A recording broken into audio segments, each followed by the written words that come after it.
Yo guys, today Naruto doesn't just enter the Chunin Exams, he turns them into a full-blown boss fight. Orochimaru pulls up thinking he's the final villain, but Naruto wakes up like, wrong anime, Snake Boy.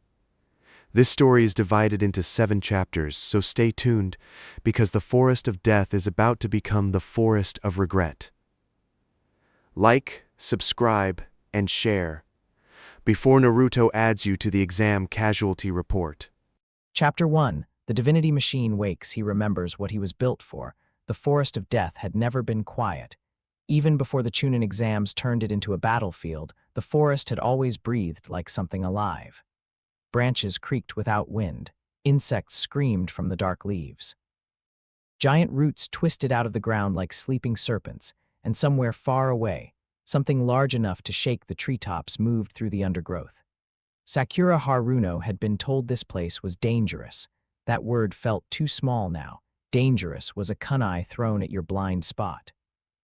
Dangerous was a trap wire hidden between 2 trees. Dangerous was an enemy genin waiting behind a bush with a scroll in one hand and desperation in the other. This forest was worse than dangerous. It felt hungry. Team 7 had entered with forced confidence. Naruto had shouted about becoming Hokage loud enough to scare half the birds out of the trees. Sasuke had rolled his eyes and called him an idiot. Sakura had tried to act annoyed, but secretly Naruto's noise had helped. It made the forest feel less ancient, less watchful. Now Naruto was silent. And Sakura wished more than anything that he would start yelling again. Their first few hours had gone better than expected. They had found another team, forced them into a messy but effective skirmish, and taken the scroll they needed. Sakura had even allowed herself one small, private breath of relief. Then the grass had moved, not from wind, from killing intent. The air had changed first. It became cold and thick, like the forest itself had swallowed the sun. Then the disguised grass ninja appeared, smiling with a face that did not belong to them. Sakura had known immediately. This was not a genin. This was not even a chunin. This was something wearing the exam like a mask. Sasuke had known it too.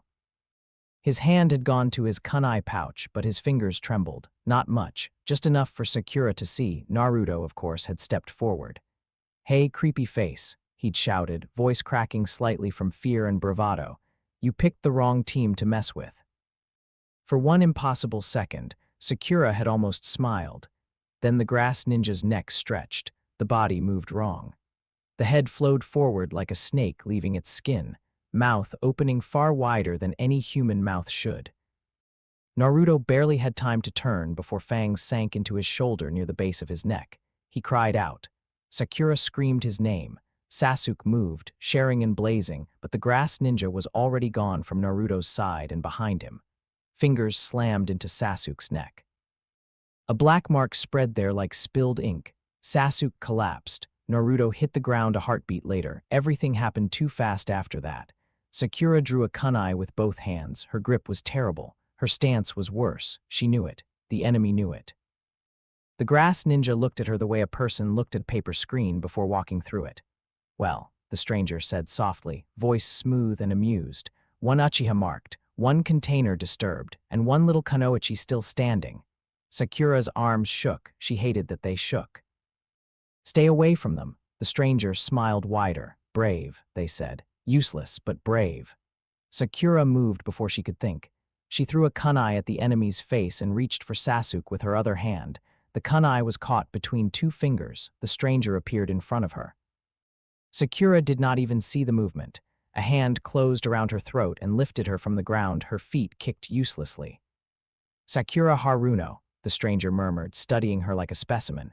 "No special bloodline, no clan technique, no curse, no monster sealed inside you. And yet here you are, still trying to stand between predators." Sakura clawed at the hand around her neck. The pressure increased. Black spots crawled across her vision. Somewhere behind the enemy, Sasuke was on one knee, shaking as the curse mark burned across his skin. His eyes were wide with pain and fury. Naruto lay face down near the roots of a tree, unmoving. No, not unmoving, his fingers twitched. The grass ninja noticed it too, their smile faded slightly. Naruto's hand pressed into the dirt. The forest went quiet, not mostly quiet, completely quiet. No insects, no birds, no distant movement. Even the leaves seemed to stop breathing. The stranger turned their head. Naruto pushed himself up slowly. He did not groan. He did not shout. He did not grab his shoulder and complain. He simply rose, one hand at a time, like his body had received an order and was obeying. Sakura tried to say his name, but the hand around her throat crushed the sound. Naruto stood, his head hung low for a moment. He looked like himself.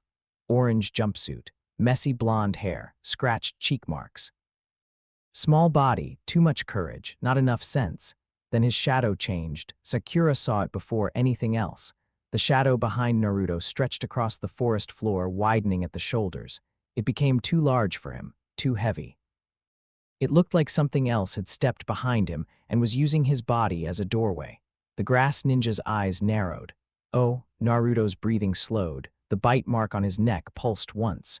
The cursed chakra tried to spread. It failed. The black markings reached outward, then stopped as if they had struck a wall. Something under Naruto's skin answered. Thin lines of red sealing script surfaced along his arms, not drawn in ink but rising through him like heated metal beneath paper. They crawled from his wrists to his shoulders, over his chest, across his neck, and down his back. Sakura had seen sealing tags before. This was different. These symbols did not look written. They looked grown, like they had always been inside him, waiting for permission. The orange fabric of Naruto's jumpsuit darkened at the edges. The cloth stiffened. Plates began to form where no plates had been, chakra condensing into armored ridges along his forearms and shoulders. They were not smooth, not polished, not like something a blacksmith had made. They looked like the Uzumaki spiral had learned how to become war. Red curves burned across the armor, each spiral linked to another, forming a living pattern of barriers and channels. The lines pulsed once, twice, then steadied into a low glow. Sakura forgot she was choking. The grass ninja released her. She dropped to the ground, coughing hard, but her eyes never left Naruto. His face lifted, his eyes were wrong. They had not turned red like the 9 tails chakra. They did not glow with rage. His pupils had expanded until they swallowed almost everything, leaving only a thin ring of blue around endless black. It was still Naruto's face, but the expression on it did not know how to be Naruto. The stranger stared. Then, for the first time since they appeared, they stepped back. Sakura felt Sasuke move beside her. He dragged himself upright, one hand pressed against the curse mark on his neck. His Sharingan spun, struggling to focus. Naruto, he muttered. Naruto did not look at him. The grass ninja's smile returned, but it was smaller now, sharper. How fascinating. They whispered. That seal. No, not just the 9 tails, something underneath it. Naruto moved, no hand sign, no warning. One moment he stood 10 steps away. The next, he was in front of the enemy, the ground cracked beneath his feet. The grass ninja twisted aside, fast enough to blur, but Naruto's hand caught their wrist. Sakura heard the impact more than saw it. A flat, brutal sound like a hammer striking stone. The stranger's arm stopped moving, their eyes widened. Naruto tilted his head slightly. Then he removed the enemy's hand from Sakura's direction with a single motion. Not a jutsu, not a technique, just strength. The grass ninja flowed backward, slipping free before the wrist could break. Their body bent with impossible flexibility, spine curving like a serpent avoiding a blade. Interesting, they said again. But now their voice had changed. The amusement was still there, so was caution. Naruto followed. His fighting style was nothing like before. Sakura had watched Naruto fight dozens of times. Badly, usually. Loudly, always. He rushed in, swung too wide, relied on clones, tricks, stubbornness, and the kind of luck that made teachers rub their temples. This was not that. This Naruto did not waste motion. Every step had weight. Every turn was efficient. He did not bounce, did not shout, did not overreach. When the enemy struck with a snake, like kick toward his head, Naruto raised one armored forearm and absorbed it. The force pushed him back half a step, only half. The grass ninja's eyes sharpened, their hands flashed through seals. Wind style. Naruto closed the distance before the jutsu could finish. His fist drove into the ground. The earth erupted upward, not from chakra manipulation, but from force. Dirt, roots, and stone exploded between them. The enemy's jutsu scattered, slicing through trees instead of flesh. Sakura threw herself over Sasuke as branches crashed around them. "Naruto," she shouted. No answer. The enemy came through the dust, mouth opening. Snakes poured from their sleeves, dozens of them, fangs bared and bodies snapping through the air. Naruto caught the first snake by the head. Then the second. Then he moved through the rest, not gracefully, completely. His armored hands struck, grabbed, redirected. Snakes slammed into trees, into the ground, into each other. The ones that reached his body bit into the chakra plates and failed to pierce them. The red ceiling script flared. A pulse ran through the armor. The snakes recoiled as if burned. The grass ninja landed on a branch above him, watching. "You are not using chakra properly," they said. "No hand signs, no molding, no shape transformation, yet the output is extraordinary." Naruto looked up. The enemy's tongue flicked across their lips. "No, not extraordinary, primitive," they smiled, older. Sakura pushed herself to her knees. Her throat hurt, her whole body hurt, but fear pushed the pain away. She could not understand what she was seeing. Naruto was winning, or at least surviving, against someone who had frozen Sasuke in terror. That should have made her relieved. It did not, because Naruto had not looked at her once, not once. The Naruto she knew would have shouted something stupid by now. He would have bragged. He would have asked if Sakura was okay while pretending he was not scared. He would have called Sasuke a show, off even while bleeding. This Naruto fought like Sakura and Sasuke were background details, like the only thing that mattered was the threat in front of him. The grass ninja dropped from the branch and landed lightly. "Let us test something." Their killing intent surged. Sakura gagged, Sasuke's Sharingan flickered. The forest seemed to bend under the pressure. For a normal opponent, it would have been enough to freeze the muscles. To make the lungs forget how to breathe. To turn courage into an embarrassing memory. Naruto walked forward. The killing intent hit him. The ceiling script on his armor brightened and kept brightening. The pressure did not stop him. If anything, it seemed to wake him further. His shoulders lowered. His fingers flexed. The air around him vibrated with a deep, almost inaudible hum. The enemy's expression turned hungry. There it is.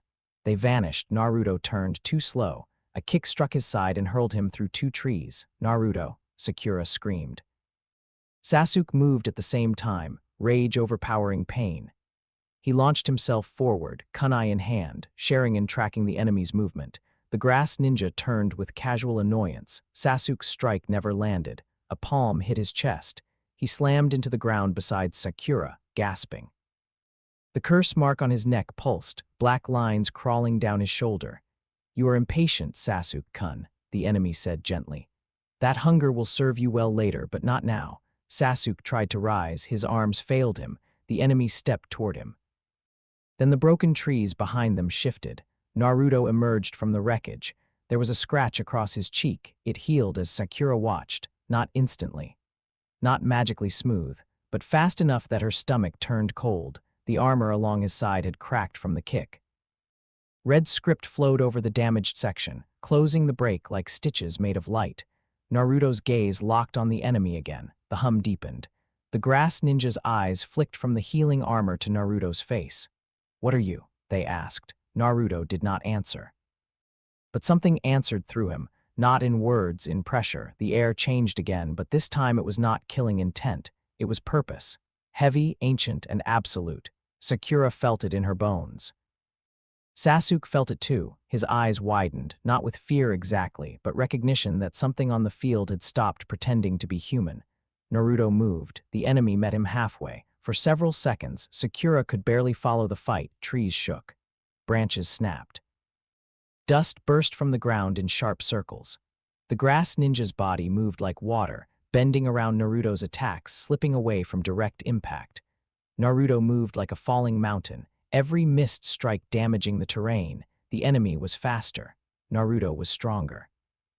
The enemy was more skilled. Naruto did not care. A snake burst from the stranger's sleeve and wrapped around Naruto's arm. Another coiled around his leg.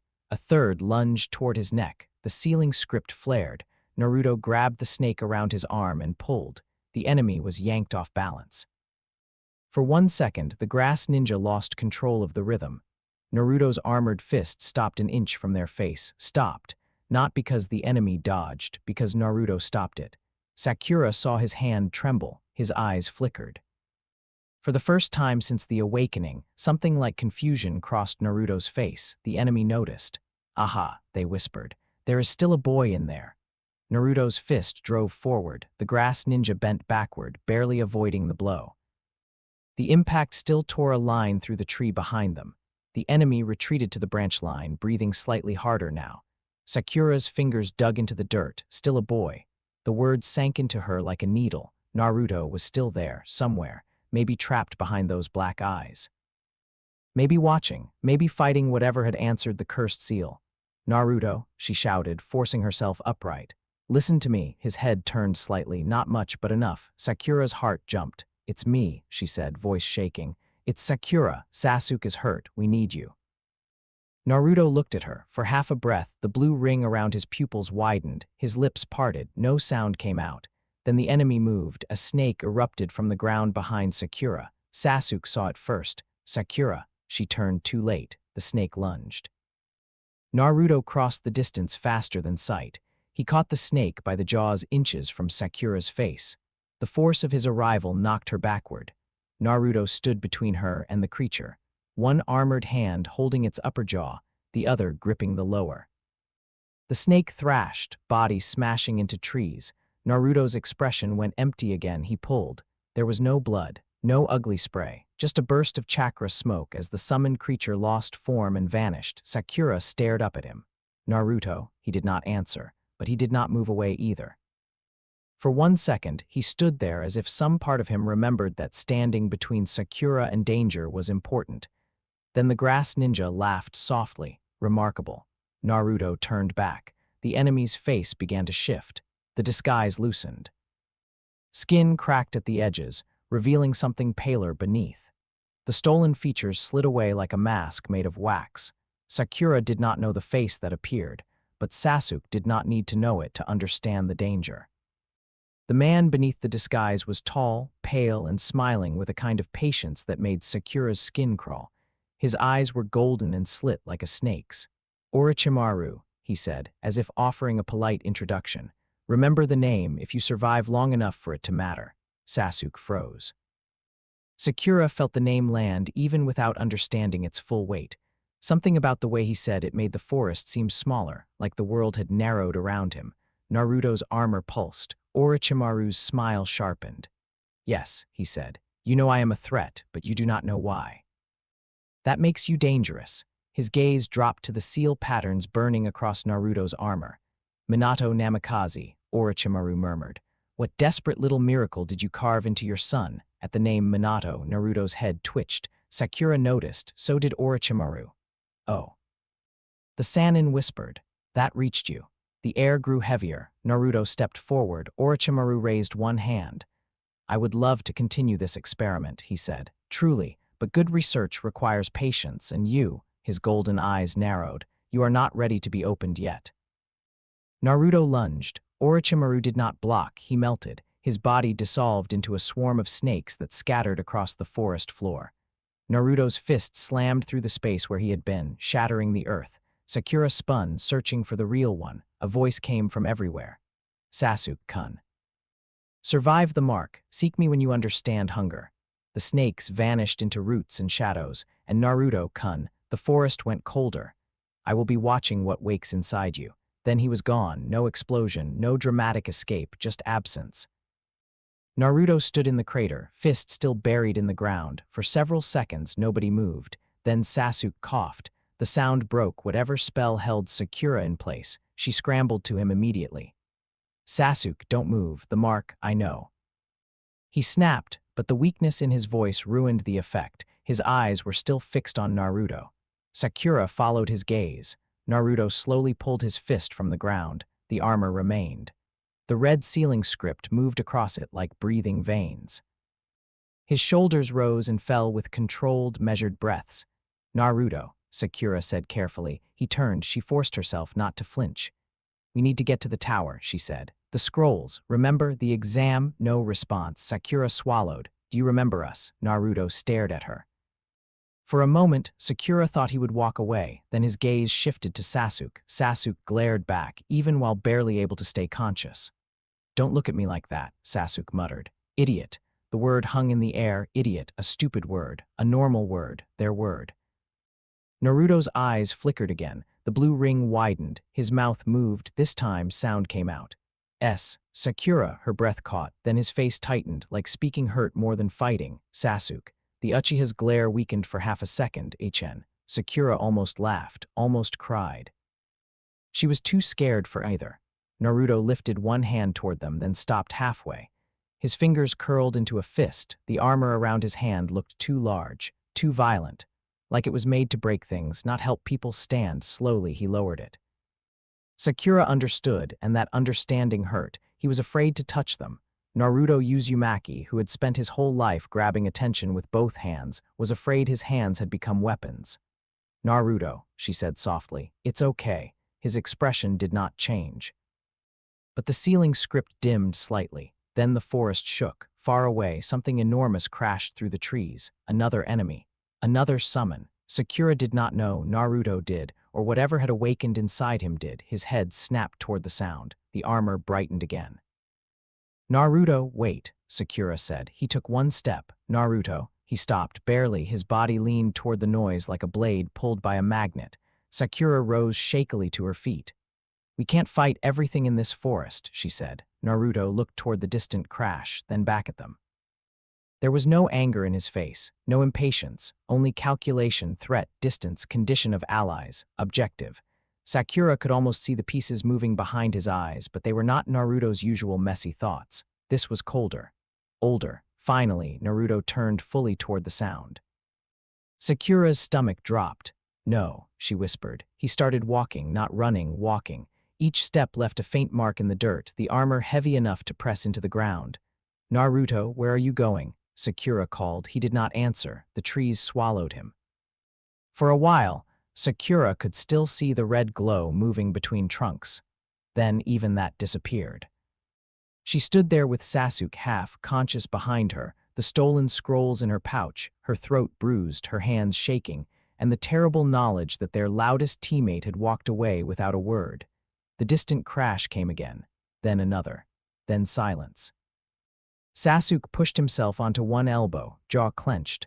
"What?" he said through his teeth. "Was that?"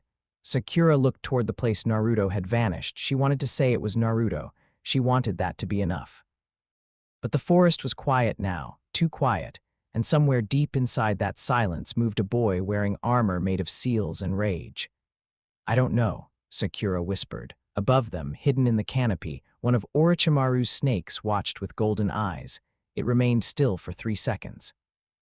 Then it turned and fled, not slithered, fled, because far away in the deeper dark of the forest of death, something very large hit the ground, and something older than chakra went after it. This is Chapter 2. The forest is not a challenge. Hunters don't know their prey until it's over. The first rule of the forest of death was simple: do not travel alone. It was one of the few things every team had been told before entering.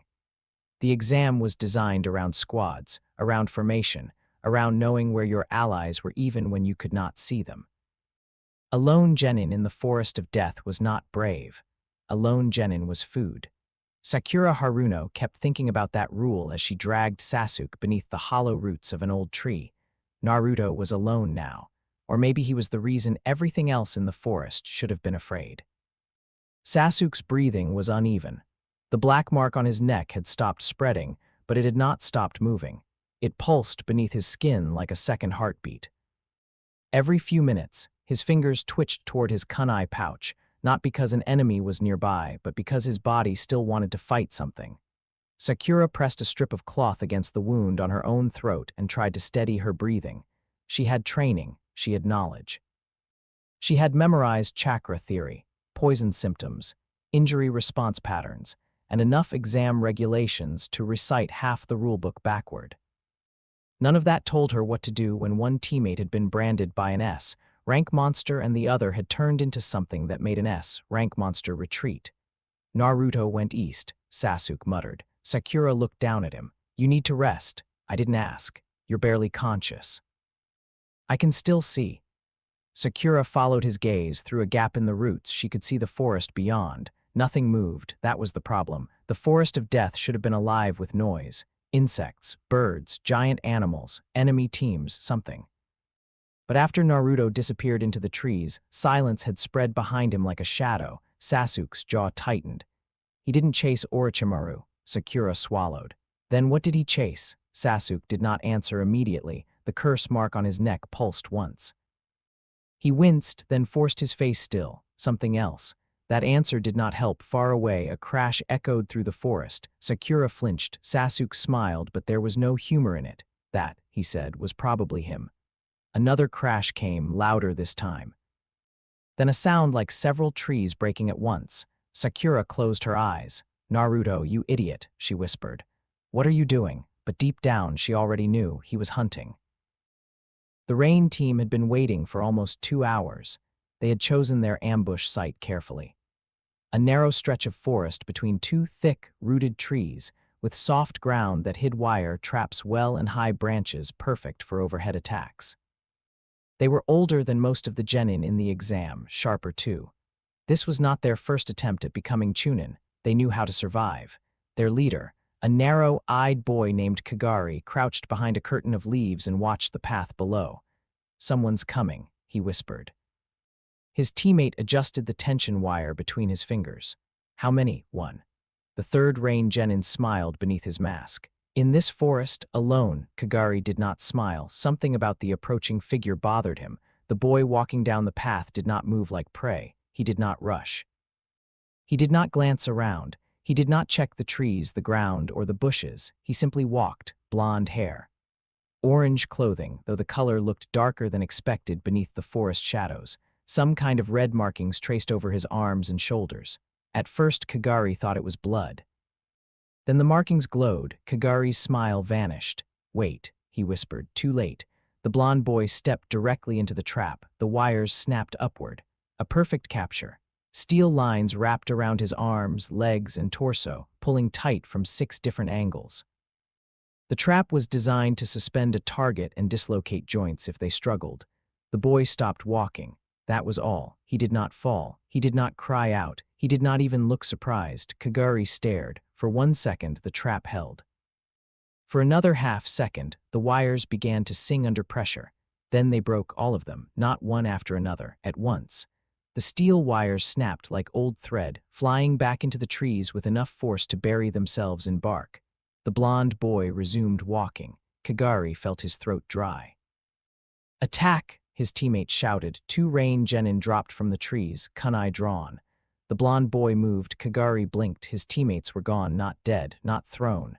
Just gone from where they had been. A heartbeat later, he heard 2 dull impacts above him. Kagari looked up. Both of his teammates were hanging from branches by their own trap wire, perfectly bound, upside down and unconscious. The blonde boy stood below Kagari's hiding spot. Slowly, his head tilted upward. Kagari stopped breathing. The eyes staring at him were nearly black, not angry, not cruel. That was worse, they were deciding.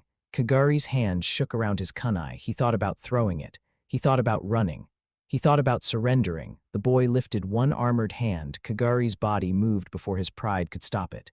He dropped his kunai. The boy paused. For a long moment, nothing happened. Then the boy vanished. Kagari did not see him jump.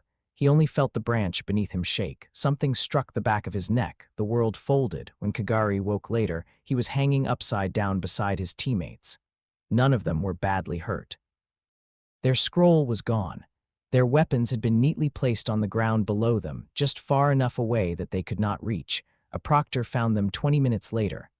"What happened?" the proctor asked. Kagari stared at him. He remembered a trap. He remembered black eyes. He remembered the feeling that something had looked at him and decided he was not worth breaking. "I don't know," he said. The proctor looked around the silent forest. Then he noticed the broken steel wires embedded deep into the surrounding trees. His face changed. "Stay here," he said. Kagari laughed weakly. "I wasn't planning on going anywhere." Naruto moved through the forest without understanding the exam anymore. Somewhere far behind the armor and the pressure and the endless red script burning over his skin, there was a boy who knew he was supposed to bring a scroll to a tower. That part of him remained. It was not gone.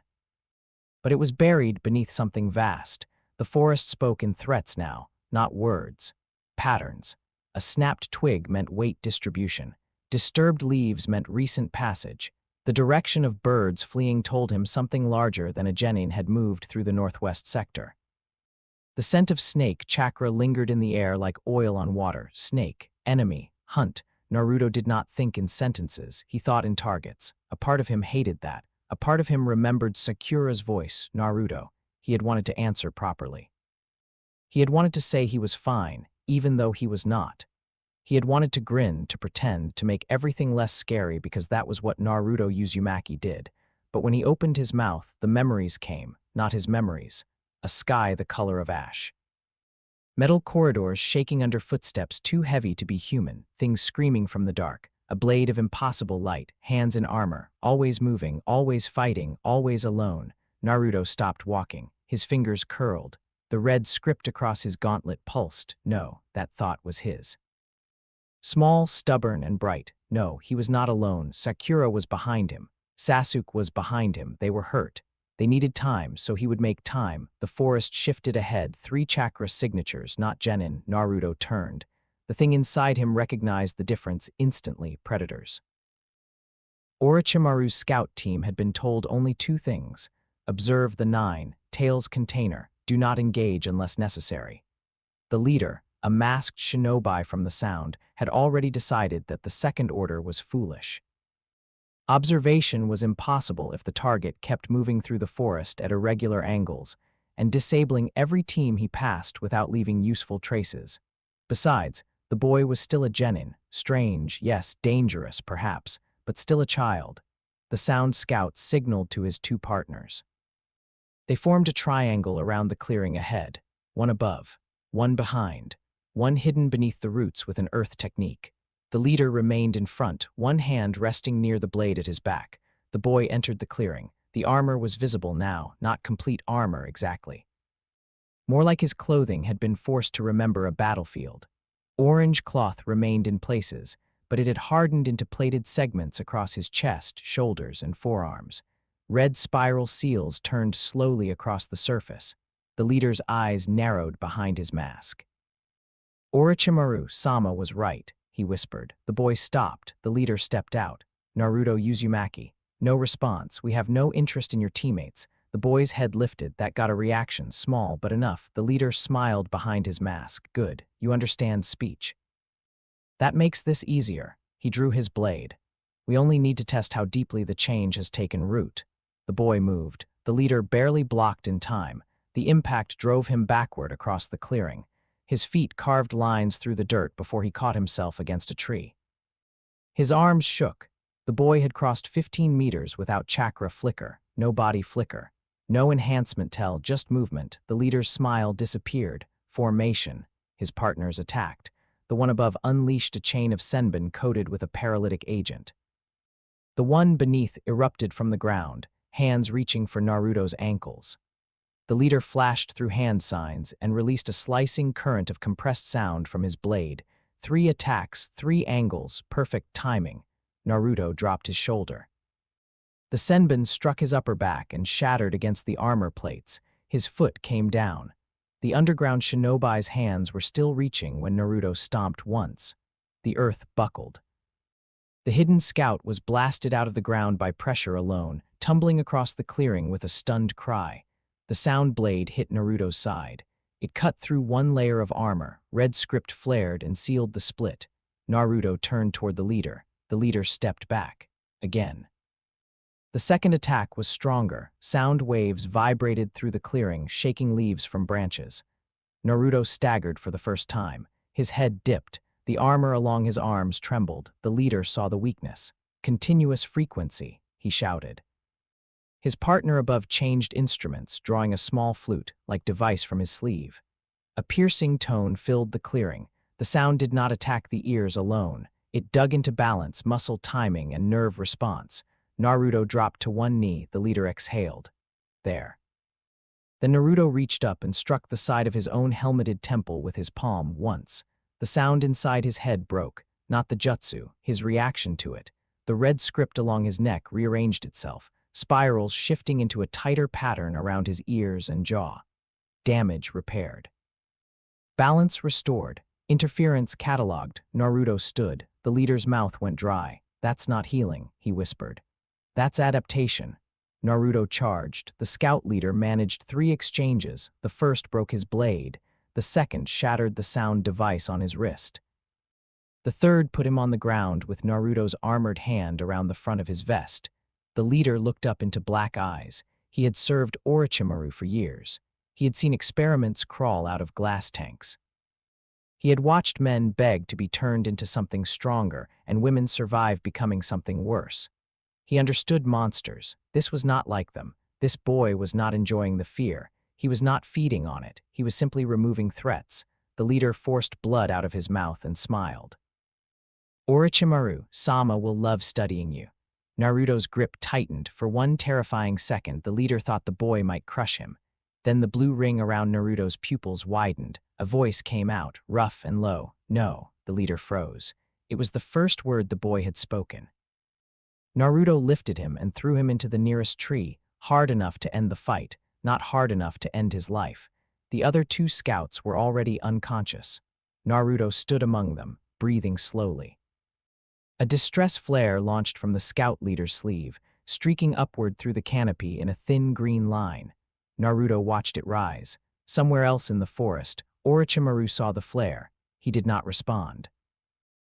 Gaara felt him before he saw him. It was not chakra. That was what made it interesting. Chakra had texture, shape, flavor. The one tail inside him reacted to chakra like a beast reacting to scent. It hated strong chakra. It challenged it. It wanted to crush, scatter, and silence anything that dared press against its territory. But this feeling was not chakra. It was an absence with weight, a hole in the world wearing a boy's skin. Gaara stopped walking. Temari nearly bumped into him. "Gaara," Kankuro looked around nervously. "What is it?" The sand in Gaara's gourd shifted, not attacking, rising, listening. Across the forest, between 2 walls of trees, the blond boy appeared. Temari recognized him first. "That's the loud kid from Konoha," she said. "The one in orange." Kankuro stared. "Does that look like normal orange to you?" Gaara did not answer. Naruto stood 40 meters away. The red markings across his armor pulsed once. Gaara's sand rose higher, spreading in front of him like a shield. Naruto looked at the sand, then at Gaara. For a long moment, neither moved. Inside Gaara's mind, Shukaku stirred. "Kill him." The voice was usually loud, mocking, hungry. Now it sounded wary. "Kill him now." Gaara's eyes narrowed. Why? Shukaku did not answer. That was new. Naruto took 1 step forward. The sand responded instantly, forming spikes in the air. Temari opened her fan halfway. Kankuro's fingers twitched near the wrapped puppet on his back. Naruto stopped. His gaze remained on Gaara. There was no fear in it, no challenge either. That confused Gaara more than fear would have. People looked at Gaara in only a few ways: fear, hatred. Calculation. Naruto looked at him like he recognized a cage. Gaara's fingers curled. "What are you?" he asked. Naruto did not answer. The sand moved closer to Naruto, testing. The red script on Naruto's armor brightened. For 1 second, something deeper looked out through his eyes. Shukaku recoiled. Gaara felt it. His eyes widened slightly. The beast inside him had moved back, not much, but enough. Naruto turned away. Temari blinked. "He's leaving," Kankuro whispered. "Should we stop him?" Gaara's sand remained raised. His voice came out quiet. "Not yet." Temari looked at him sharply. Gaara never delayed violence. He either ignored something or destroyed it. But he watched Naruto disappear into the trees and did nothing. Inside him, Shukaku muttered, "That one is wrong." Gaara's eyes remained fixed on the empty forest path. For the first time in years, he wondered if wrong could mean something other than weak. By the time Sakura and Sasuke moved again, the forest had changed. At least, it felt changed to Sakura.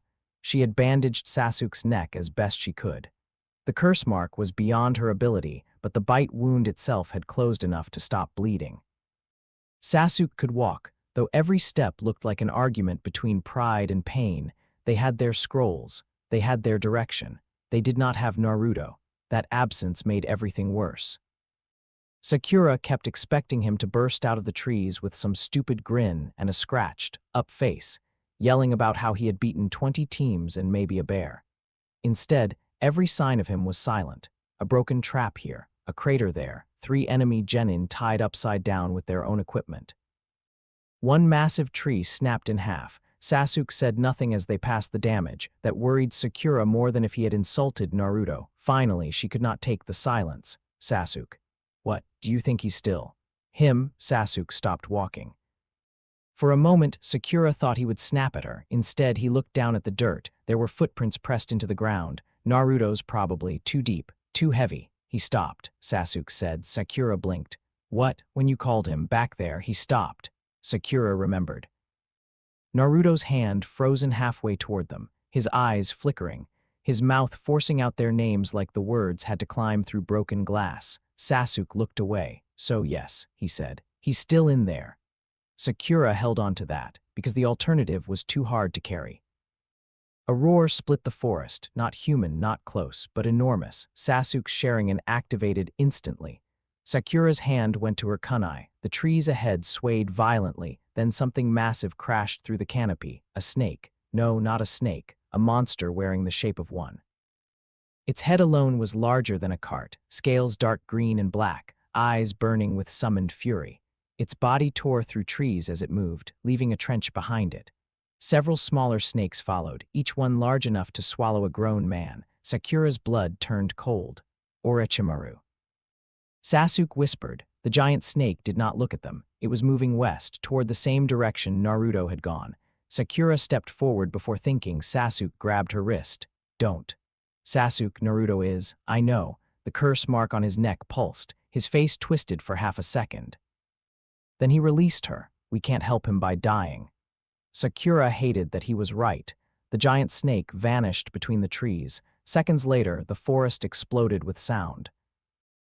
The boss snake found Naruto in a clearing where the ground had already been scarred by battle. It had been summoned with a simple command: retrieve the Uchiha, destroy anything interfering. The snake did not know fear. It had been born in a realm where size was law and hunger was language. It had crushed shinobi, swallowed summons, and coiled around trees older than villages. The small, armored boy in the clearing did not seem worth caution. The snake struck. Its mouth opened wide enough to darken the clearing. Naruto lifted one hand. The fang hit his palm. The ground under him cracked. The snake stopped. For the first time in its summoned life, something smaller than its eye had caught it. By one fang, Naruto's arm shook. The armor along his shoulder flared bright red. The snake pushed down harder, trying to crush him into the earth. Naruto's feet sank, 1 inch, 2. Then he pushed back. The snake's eye widened. Naruto's other hand rose and gripped the second fang. The red script across his armor spun faster. A low sound filled the clearing, not a growl, not a roar, a warning. The smaller snakes rushed him. Naruto turned, still holding the boss snake's jaws apart, and kicked one of the smaller summons aside. It crashed through 3 trees and vanished in a burst of smoke. Another wrapped around his waist. Sealing script burned against its scales. The snake recoiled, smoking, and Naruto slammed it into the ground with the larger snake's own head. The boss snake thrashed. Naruto did not let go. For a second, something appeared in his right hand, a blade, not steel, not chakra, shaped by hand signs. A vertical line of burning light, red, orange at the center, white at the edge, humming with a pressure that made the clearing bend around it. The crucible. It existed for less than 5 seconds. But in those seconds, every creature in the forest with instincts older than language understood one thing: run. Naruto looked at the blade. Recognition flickered across his face. The boss snake tried to pull back. Too late. The blade moved once. There was no gore, no mess. Just a flash of impossible heat and a shockwave that flattened the grass in a perfect circle. The boss snake vanished in a violent burst of summoning smoke. The smaller snakes disappeared with it, their contract energy broken by fear or force. Naruto stood alone in the clearing. The blade flickered. His fingers tightened around it like he remembered the weight, then it vanished. Naruto stared at his empty hand. For the first time since waking, his expression changed, not surprise, not fear, recognition. His lips moved, a word formed without sound: crucible. Then pain crossed his face. Not physical pain, memory, a place of metal and fire. A fortress, a war without seasons, a name spoken by things that hated him. Slayer, Slayer, Slayer. Naruto staggered one step, his armor dimmed. For half a second, he looked 12 years old again, small in a destroyed clearing. Alone with memories too large for his body. Then a messenger bird flew overhead. Naruto's head snapped up, threat signatures moving. Team 7 still alive, tower ahead, objective. He turned and began walking.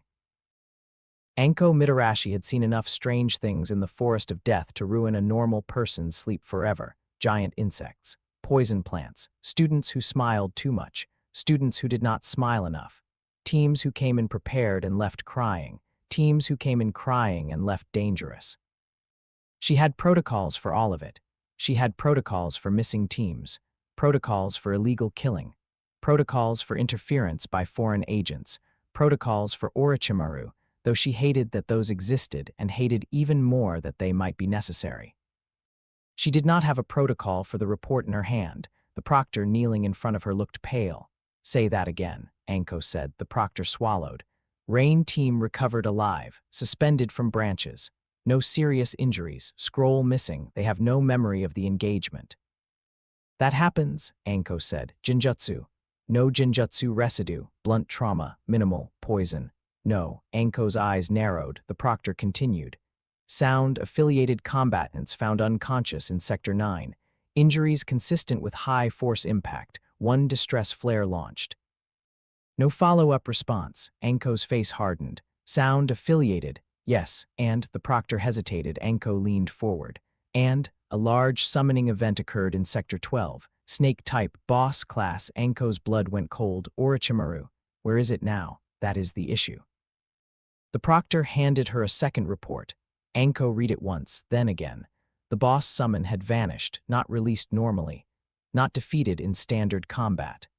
The summoning residue around the clearing was burned, disrupted, and scattered in a way no one on the monitoring team could classify.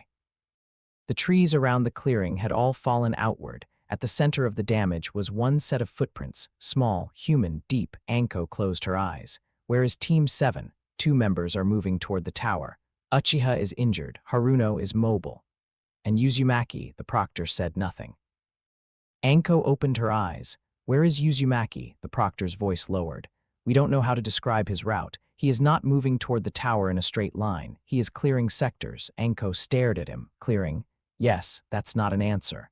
It is the only word that fits. Anko looked toward the forest. For years, she had carried the memory of Orochimaru like a scar under her skin. She knew what his chakra felt like. She knew what his experiments left behind. She knew the shape of his curiosity. This was different. Different did not mean better. Send a hawk to the hawkage, she said. The proctor stiffened. What classification? Anko looked down at the report again. Alive genin, unconscious enemy combatants, boss summon erased, unknown seal manifestation, potential Jinchuriki instability, possible Orochimaru contact. She hated the answer before she gave it. Rank disturbance. The proctor's eyes widened. Anko-sama, do it. He vanished. Anko remained still for a moment. Then she whispered to the trees, Naruto, Uzumaki. What did that snake wake up in you? The forest gave no answer. Somewhere far away, another team screamed, then immediately stopped. Anko rubbed her temples. Yeah, she muttered. That tracks. The tower rose out of the forest like a promise. Sakura had never been so relieved to see ugly concrete in her life. By the time she and Sasuke reached it, both of them were exhausted. Sasuke's curse mark had calmed into a dark stain across his neck and shoulder, but his skin was pale. Sakura's throat still ached. Her legs felt like they belonged to someone else. They had been attacked twice on the way, once by a team from grass, who retreated the moment they saw Sasuke's Sharingan and Sakura's expression.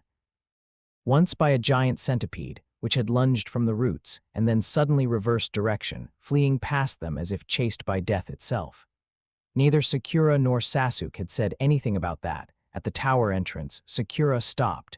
There were marks on the ground, footprints, deep ones. Sasuke saw them too. He's already here, he said. They entered. The arrival chamber was wide and dim, lit by narrow windows high on the walls. The air smelled like dust, old paper, and damp stone. A few teams should have been there already. Maybe proctors too. Instead, the room was empty. Except for Naruto. He stood in the center of the chamber, perfectly still. The armor was still there, but dimmer now. The plates looked less solid, less aggressive, as if they were cooling. Red seal script glowed faintly across his shoulders and arms. 2 scrolls lay on the floor beside him. Sakura's throat tightened. Naruto, he turned slowly. His eyes were still dark, but more blue showed now. Not enough, but more. Sakura stepped forward. Sasuke caught her sleeve. She ignored him. Naruto, she said again, softer this time. We made it. Naruto looked at her, then at Sasuke. Then at the scrolls in her pouch. His gaze moved like a checklist. Alive, injured, objective complete, safe zone reached. The armor across his chest dimmed further. Sakura forced a smile. You beat us here, she said. Of course you did. Couldn't let Sasuke look cool for 5 minutes, huh? For a moment, nothing happened. Then Naruto's mouth twitched. It was tiny, almost nothing, but it was there. Sakura nearly collapsed from relief. Sasuke looked away. Idiot. Naruto's eyes flickered. The word had weight. It pulled something human closer to the surface. His voice came out rough, low, and unused. Sasuke.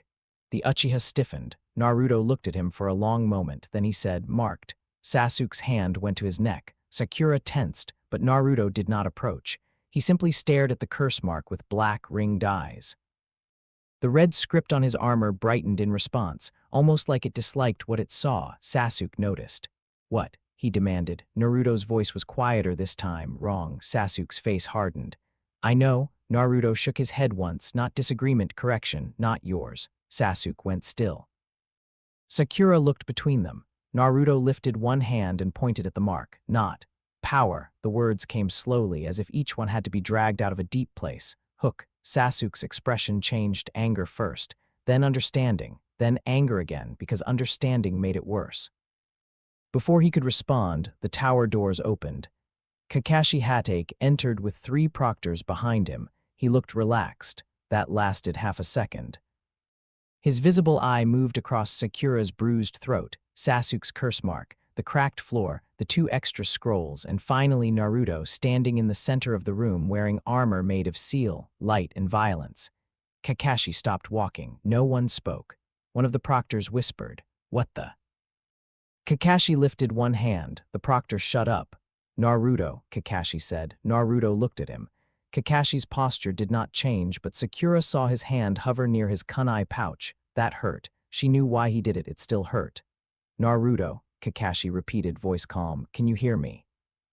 A long pause. Then Naruto nodded once. Kakashi's eyes softened by a fraction. Good. Are Sakura and Sasuke your teammates?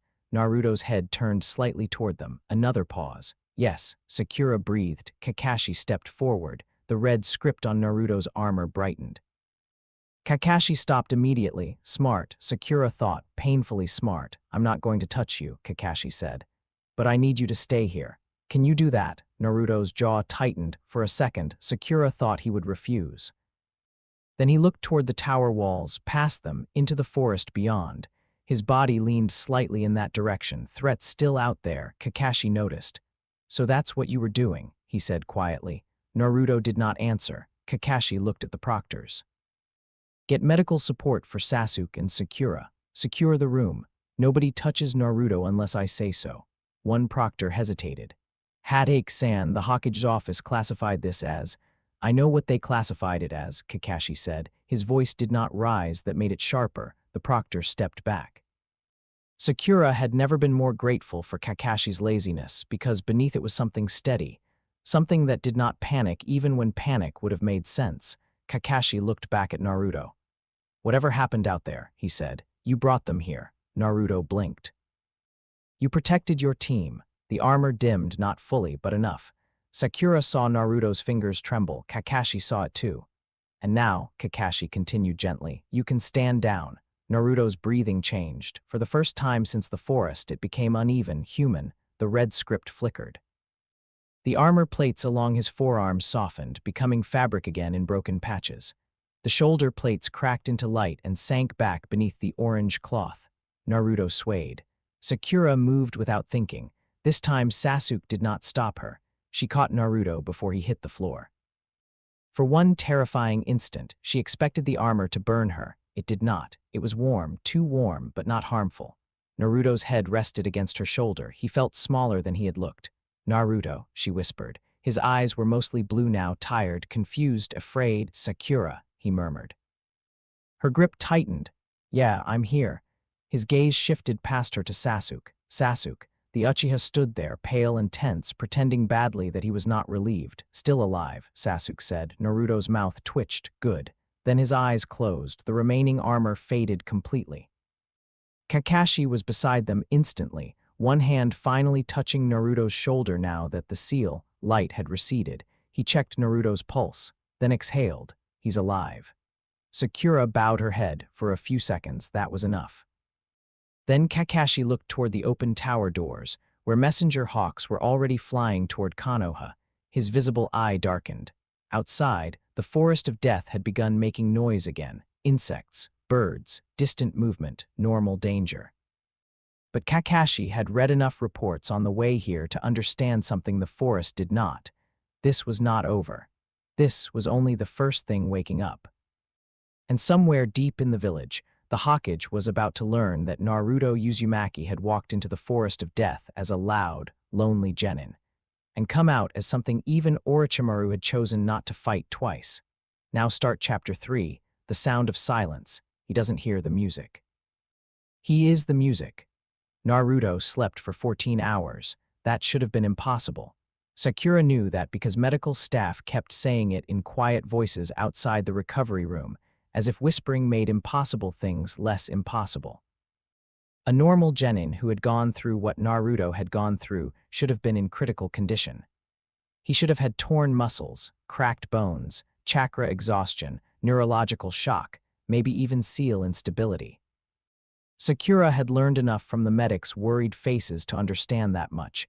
Instead, Naruto slept. His pulse was steady. His breathing was slow. His chakra network was active but not damaged. Not exactly. The medic who examined him first had described it as rearranged.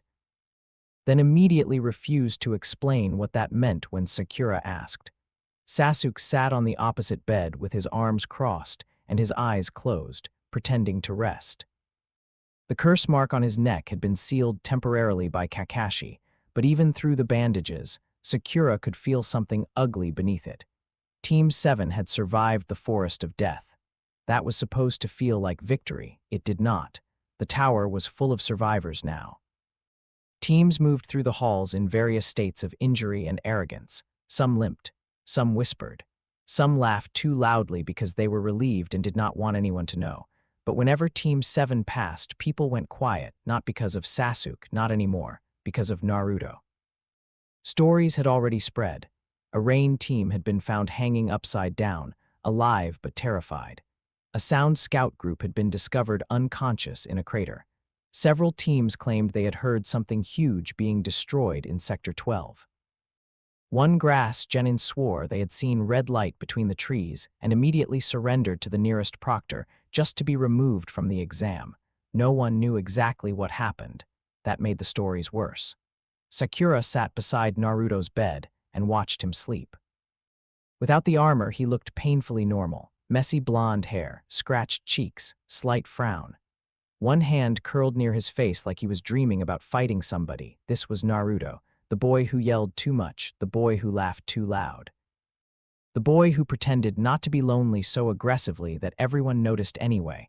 But Sakura had seen the other thing, the black eyes. The armor. The way the forest itself seemed to hold its breath around him. She still felt guilty for being afraid. Naruto stirred. Sakura straightened.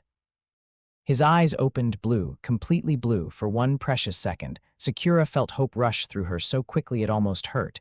Then Naruto blinked and whispered, "Did we pass?" Sakura stared. Sasuke opened one eye. Naruto looked between them. What? Sakura's relief became something dangerously close to laughter. Sasuke clicked his tongue. "Idiot," Naruto frowned.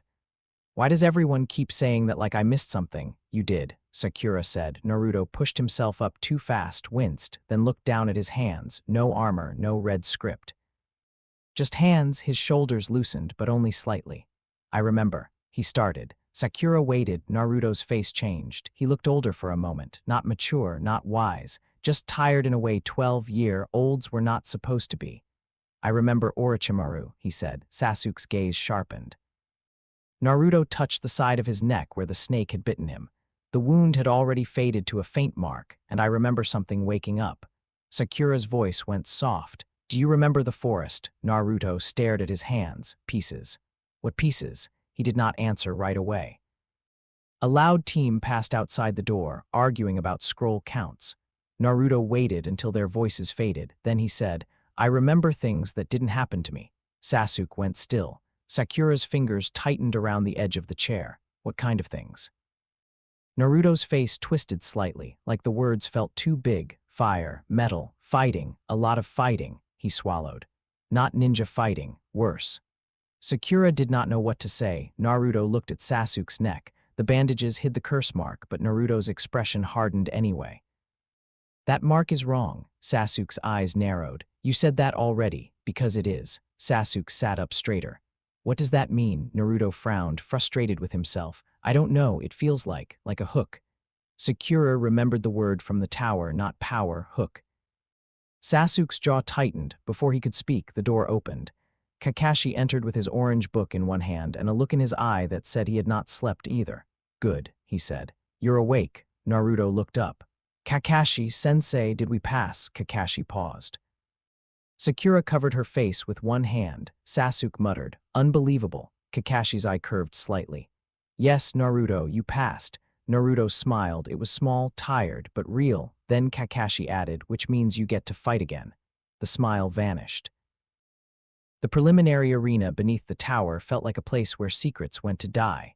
It was too open, too bright, too full of eyes. The surviving teams stood in rows along the upper platform while Proctors and Jonin watched from the sides. The Hokage sat above them with his hands folded, face calm beneath his hat.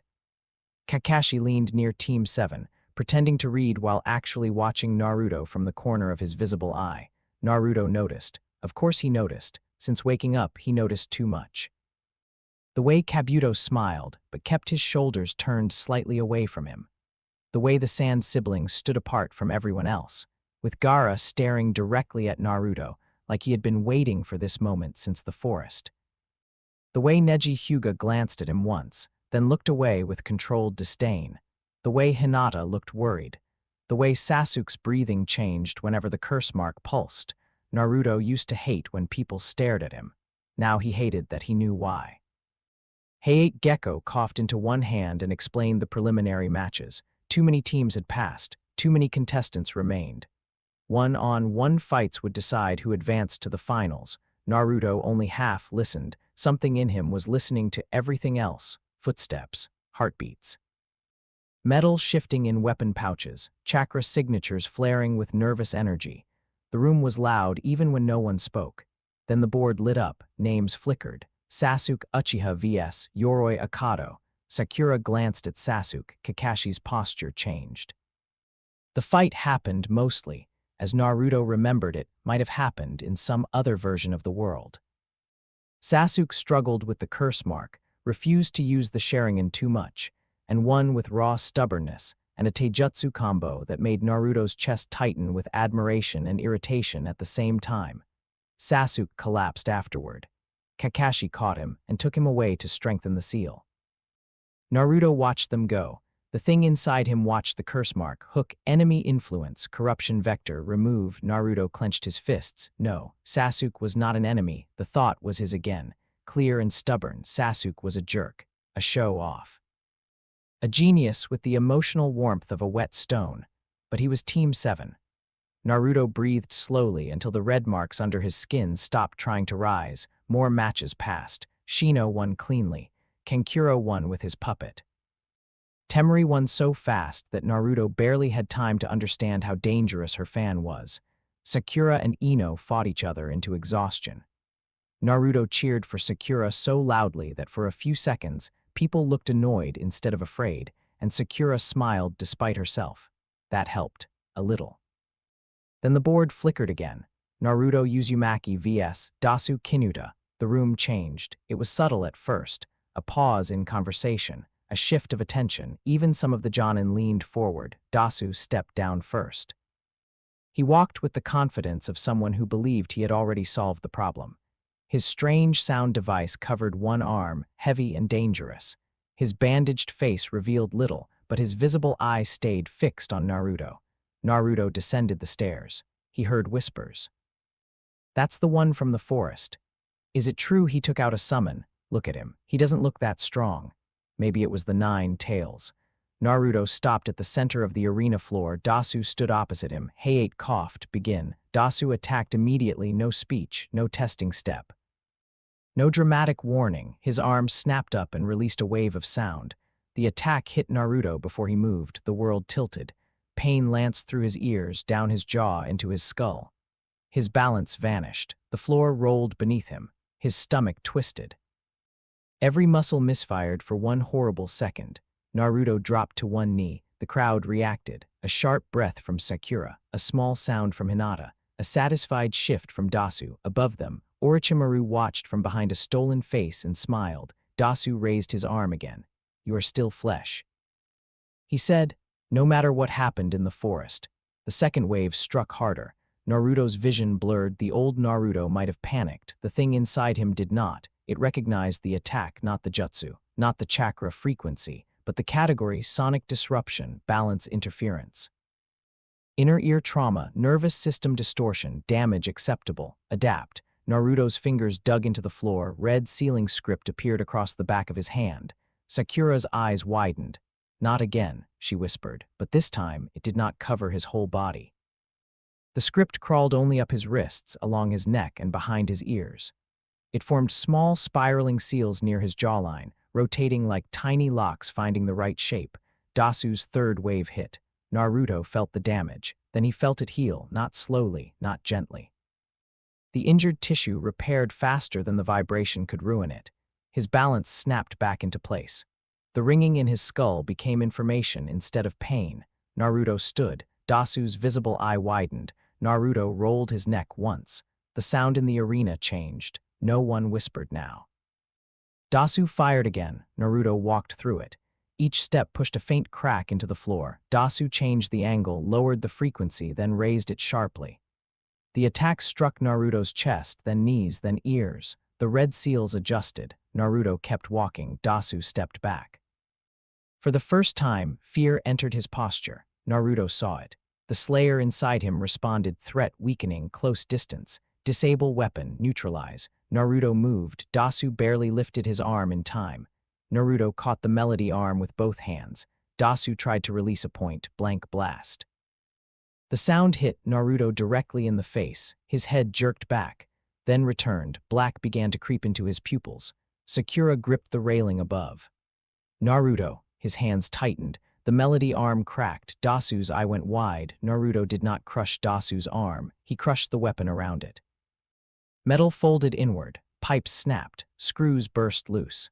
The entire device collapsed with a screech of broken engineering. Dasu cried out and dropped to one knee, his arm pinned beneath the ruined mechanism. Naruto released him. For 1 second, he stood over Dasu, breathing heavily. The room waited. The black in Naruto's eyes spread. His hand curled. Dasu was still a threat, injured but alive. Enemy combatant, finish, Naruto. Sakura's voice cut through the thought. Naruto froze, his fingers trembled. The red script crawled farther up his arms, then stopped. Finish threat, no. Enemy still moving, no. Protect team, not kill. The blue returned to his eyes in a painful flicker. Naruto stepped back. Hayate watched carefully, then raised one hand. Winner, Naruto Uzumaki. The arena stayed quiet for half a second. Then noise returned all at once, not cheering exactly, shock. Whispers, a few scattered claps. Lee stared with shining eyes, though even he seemed unsure whether to call it youthful. Neji's expression remained controlled, but his Byakugan was active. Gaara smiled. It was not a good smile. Naruto climbed the stairs back to the platform. Sakura met him at the top. You okay? She asked. Naruto opened his mouth, then closed it. The honest answer was too complicated, so he gave the Naruto answer. Yeah, he said, forcing a grin. Totally. Did you see his face? He was all, my scary sound arm is unstoppable. And I was like, haha, nope. It was a bad impression, not even close to Dasu's voice, but Sakura laughed, not because it was funny, because Naruto had tried. That mattered more. The Hokage watched Naruto from the observation booth with tired eyes. Hiruzen Sarutobi had lived long enough to recognize many kinds of danger. There was the danger of enemies, the danger of ambition, the danger of weapons made by men who believed they were wise enough to control them. And then there was the danger of a child being asked to carry something adults were too afraid to name. Naruto Uzumaki stood on the platform below, smiling too hard while Sakura scolded him, and Hinata looked like she wanted to offer him medicine but might faint if he noticed. He looked like a boy. Then the Hokage remembered the report from the Forest of Death. Boss, class snake summon neutralized, unknown armor manifestation. Uzumaki sealing script active without conscious hand signs, foreign chakra rejected. Orochimaru retreat confirmed. Hiruzen closed his eyes briefly. Minato.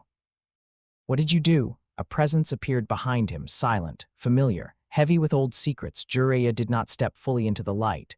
You felt it, Hiruzen said. I felt it, Jiraiya answered. Neither man looked at the other. Below, the next match was beginning. Hiruzen kept his voice low. The Uzumaki seal records, the oldest ones. You reviewed them with Minato during the Nine Tails crisis. Jiraiya's jaw tightened. I reviewed them before the crisis, he said, when he was still pretending it was theoretical. Hiruzen turned slightly. Jiraiya's face was unusually serious. That boy isn't just leaking Kurama's chakra, Jiraiya continued. And that armor, that's not a tailed beast cloak. It's not a standard seal response either. What is it? Jiraiya did not answer immediately. For once, the Toad Sage looked old. There were stories in Uzushio, he said.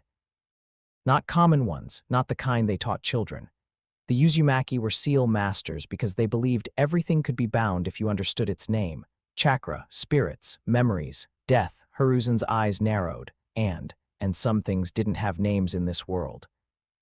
The words settled heavily between them. Jiraiya looked down at Naruto.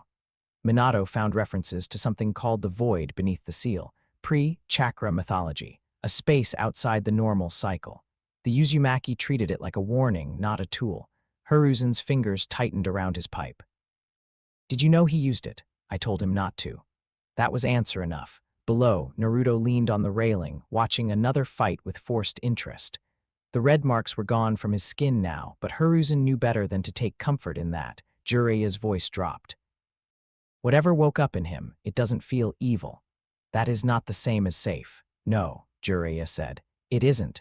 The Hokage looked toward the far side of the arena. Orochimaru was hidden somewhere among them. Hiruzen knew it with the certainty of an old teacher who still recognized a student's shadow. And now Naruto had become something even Orochimaru wanted to study carefully. That terrified Hiruzen more than open violence would have. What do you recommend? He asked. Jiraiya's eyes stayed on Naruto. Do not put him in a cage. Hiruzen said nothing. Jiraiya continued.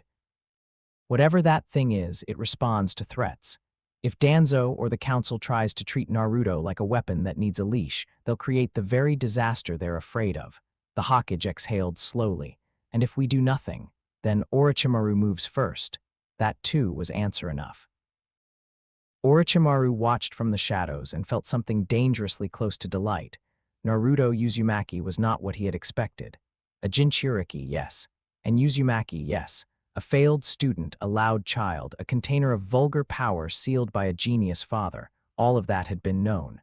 But this was art, not clean art, not elegant art, not the refined beauty of a perfectly prepared vessel or the satisfying symmetry of forbidden technique. This was older, messier, a war engine buried inside a child's soul. Orochimaru could still feel the moment in the forest when the cursed seal had touched the death god's seal, and something underneath had opened one eye. It had rejected him. That almost never happened. Most bodies wanted power, even when the mind feared it.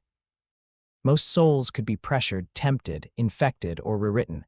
Sasuke's curse mark would bloom beautifully because Sasuke had hunger. Clean hunger. Useful hunger. Naruto's new force was different. It did not want it responded. That made it fascinating and difficult. Orochimaru's fingers brushed the hidden scroll at his side, then moved away. Not yet. The mistake of lesser scientists was impatience. They saw something unknown and immediately tried to possess it. Orochimaru knew better. First, observe. Second, provoke. Third, isolate. Only then open the subject and see what survived. His gaze moved from Naruto to Sasuke. The Uchiha boy was still recovering elsewhere, Curse mark sealed but not silenced. Good. Pain created comparison. Comparison created resentment. Resentment created movement. Sasuke had seen Naruto overpower Dasu. He had seen the gap. That gap would do more damage than any speech Orochimaru could give. A smile touched his lips. How useful, he whispered. The remaining matches passed, but Naruto felt like he was watching them from far away. Hinata fought Neji and lost badly.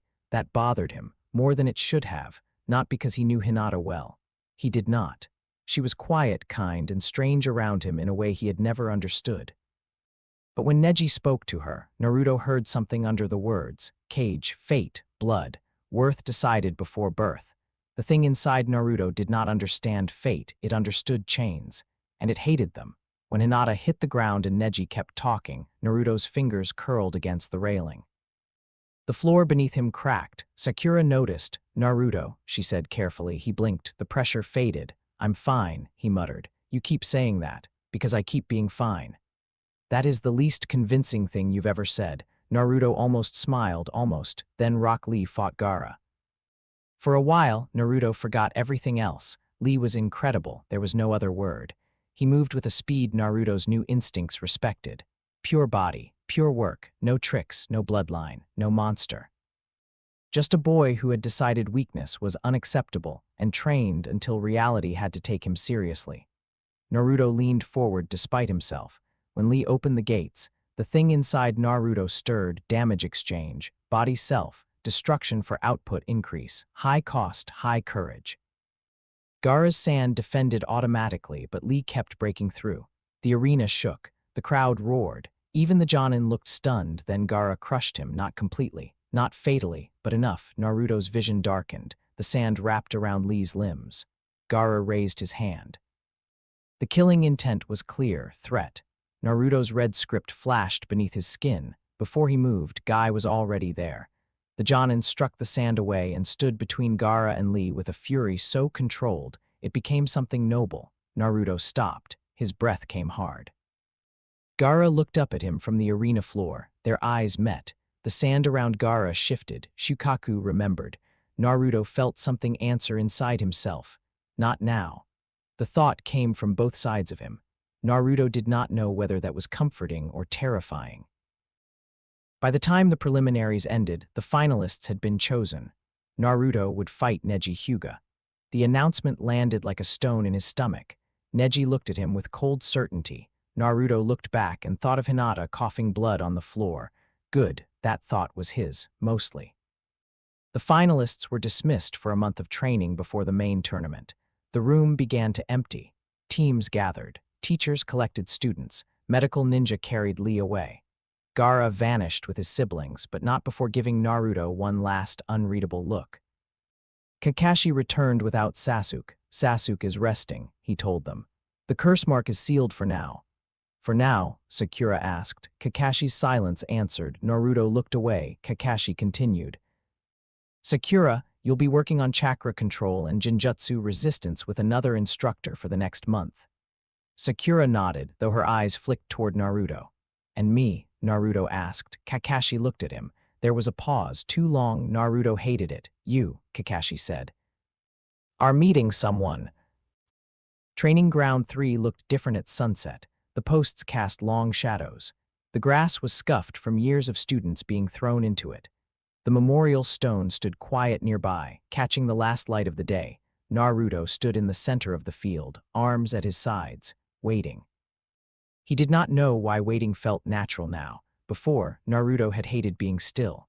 Stillness meant loneliness. Stillness meant the apartment. Stillness meant hearing people outside and knowing none of them were coming for him. Now stillness felt like standby. That word bothered him. Machines stood by, people waited. He was people, wasn't he? A footstep sounded behind him. Naruto did not turn. "You're either very calm," a voice said, "or very dramatic." Naruto looked over his shoulder. The man standing near the trees was tall, broad, and wearing the kind of grin that made Naruto immediately suspicious. Wild white hair fell down his back. Red lines marked his face. A forehead protector with the kanji for oil sat across his brow. Naruto stared. The man posed. "I am the great Mount Myaboku sage, the legendary." pervy sage. The man froze. Naruto blinked. Wait, why did I say that? Jiraiya stared at him. Then he burst out laughing. It was loud, ridiculous, and so normal that Naruto almost smiled for real. Ha, kid, I like you already. Naruto frowned. Kakashi-sensei said you're supposed to train me. I am. You don't look like a trainer. And you don't look like a walking forbidden seal incident, but here we are. Naruto's smile died. Jiraiya's expression softened, but only slightly. Yeah, he said, we're starting there. Naruto looked down at his hands. The sunset painted them orange, normal hands. I don't know what happened, he said. Jiraiya walked closer but stopped a respectful distance away. Tell me what you do know. Naruto's fingers flexed. I remember the forest, some of it. Orochimaru bit me. Something tried to get into the seal. Then, he swallowed. Then it was like I wasn't asleep before, but I wasn't awake either. Jiraiya said nothing. Naruto continued, voice lower. I remember fighting. Not here, not with kunai, not with jutsu. I remember places that can't be real. I remember. His jaw tightened. I remember being angry for so long that the anger stopped feeling like anger and started feeling like breathing. Jiraiya's face lost the last traces of humor. Naruto looked at him. Am I still me? The question was small, too small for the thing inside him. Jiraiya sat down on a broken log, not dramatically, not like a sage, just like an old man whose knees had started complaining years ago. That's the question, huh? Naruto did not answer. Jiraiya patted the ground nearby. Naruto hesitated, then sat several feet away. For a while, neither spoke. The evening insects began to sing. Naruto hated how relieved he was to hear them. Finally, Jiraiya said, when I was younger, I thought power revealed who people were. Naruto looked at him. I was wrong, Jiraiya continued. Power doesn't reveal anything by itself. It pressures, it squeezes. It gives you more room to make bigger choices. But the choice still matters. Naruto stared at the grass. What if the choice isn't mine? Did you kill Dasu? Naruto looked up sharply. No. Could you have? Naruto's stomach tightened. He remembered Dasu on the floor, the ruined weapon. The black edge creeping into his vision. Yes, but you didn't. Sakura called me, and you listened. Naruto opened his mouth, closed it. Jiraiya leaned back, looking at the darkening sky. That sounds like you to me. The words hit harder than Naruto expected. He looked away quickly. I don't feel like me all the time. No one does at 12. Naruto glared. This is different. Yeah, Jiraiya said. It is. That honesty helped more than comfort would have. Jiraiya reached into his vest and pulled out a folded paper covered in old ceiling diagrams. I don't have all the answers yet, he said. Your father built your seal using Uzumaki methods even I don't fully understand, and he may have used something he should have left alone. Naruto went still. My father, Jiraiya froze. For 1 second, regret flashed across his face. Naruto saw it. The air changed. Who was my father? Jiraiya cursed under his breath, then he sighed. That conversation should come from the old man. Naruto's fists clenched. Everyone keeps deciding what I should know. Red script flickered across his knuckles. Jiraiya did not move. No, he said. You're right. Naruto looked at him. Jiraiya's voice became quieter. Your father was Minato Namikaze, the 4th Hokage. The world stopped. Naruto stared at him. The words did not make sense. Then they made too much sense. The 4th Hokage, the hero. The man whose face watched the village from the mountain. The man people praised while glaring at Naruto in the street. The man who sealed the 9 tails, his father. Naruto stood too fast. The red script climbed up his arms. He sealed it in me. Jiraiya rose carefully. Yes. He put Kurama in me. Yes. And this other thing, Jiraiya's jaw tightened. I think he used it to make sure you survived. Naruto laughed once. It sounded wrong. Survived. The armor began to form along his forearms. Jiraiya did not reach for a weapon, smart or kind, Naruto could not tell. I was alone, Naruto said. Everyone hated me. Everyone looked at me like I was the thing that killed their families, and the whole time he was my father. Jiraiya's eyes darkened. Yes. Naruto's breathing grew rough, the armor spread to his shoulders. For one terrifying moment, the training ground felt like the forest again. Then Naruto remembered Sakura calling his name. He remembered Sasuke saying idiot. He remembered Kakashi saying he protected his team. He forced his hands open, the armor cracked, the red script faded. Naruto dropped back to the ground, shaking. Jiraiya watched him with something like grief. Naruto's voice came out hoarse. I don't know what to do with that. Jiraiya sat again. Good. Naruto looked at him like he was insane. Jiraiya shrugged. If you thought you knew immediately, I'd be worried. For a second, Naruto almost hated him. Then, very unwillingly, he smiled, small, angry, but real. Jiraiya smiled back. There he is. Naruto wiped at his face, furious to find his eyes wet. I'm not crying. Didn't say you were. Good. Your face is leaking, though. Naruto glared. Jiraiya grinned, and somehow, despite everything, Naruto laughed. It cracked halfway through, almost becoming something else, but it was laughter. Human laughter, his laughter. Jiraiya let it fade naturally. Then he unfolded the sealing paper between them. Listen carefully, kid. The month before the finals isn't about making you stronger. Naruto frowned. Then what's the point? The point, Jiraiya said, tapping the seal diagram, is making sure that when the power answers, it answers you. Naruto looked at the markings.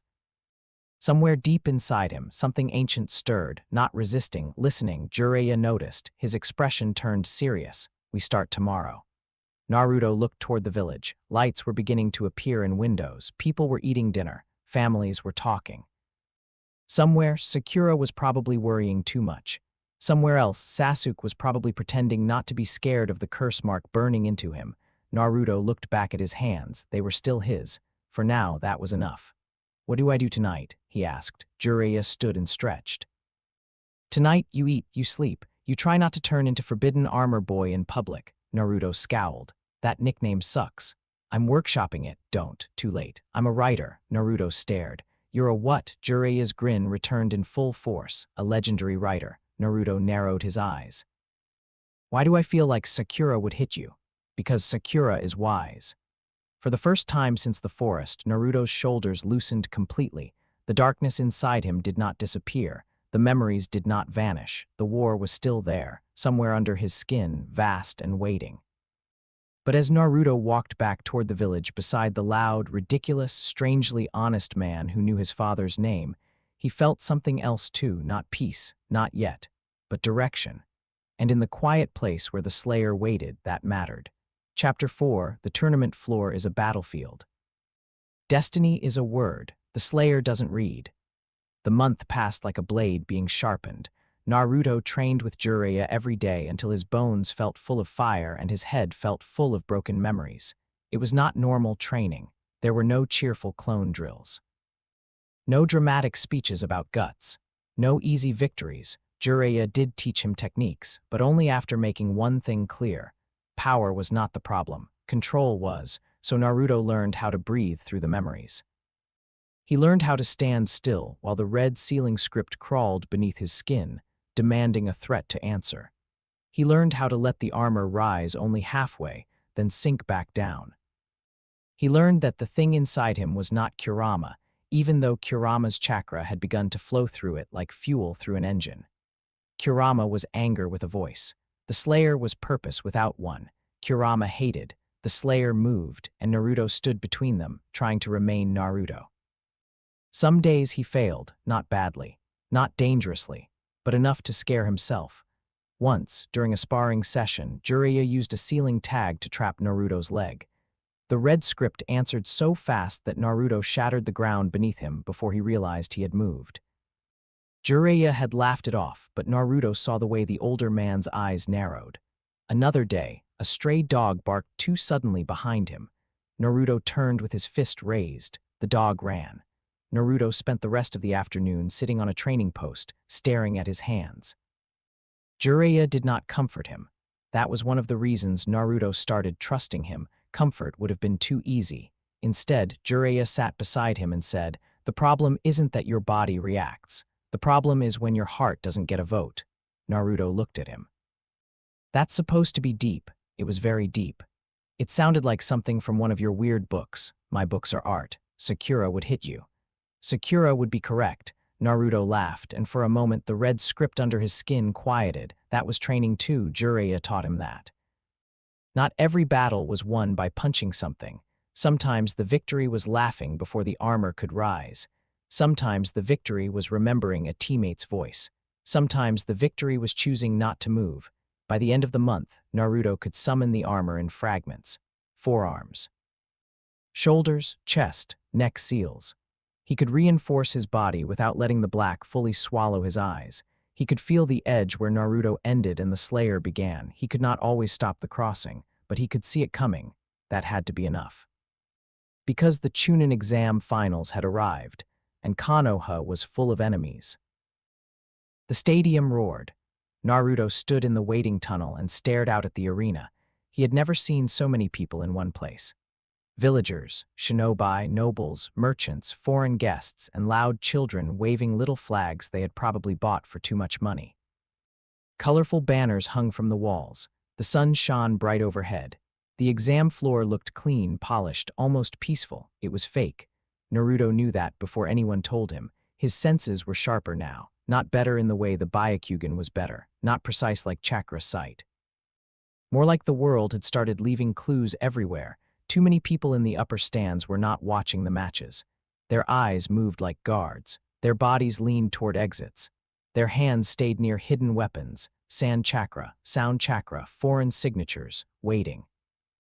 Naruto's fingers twitched. The red script beneath his skin shifted once, then stilled. Not yet. Jiraiya stood behind him, arms crossed. You feel it, Naruto nodded.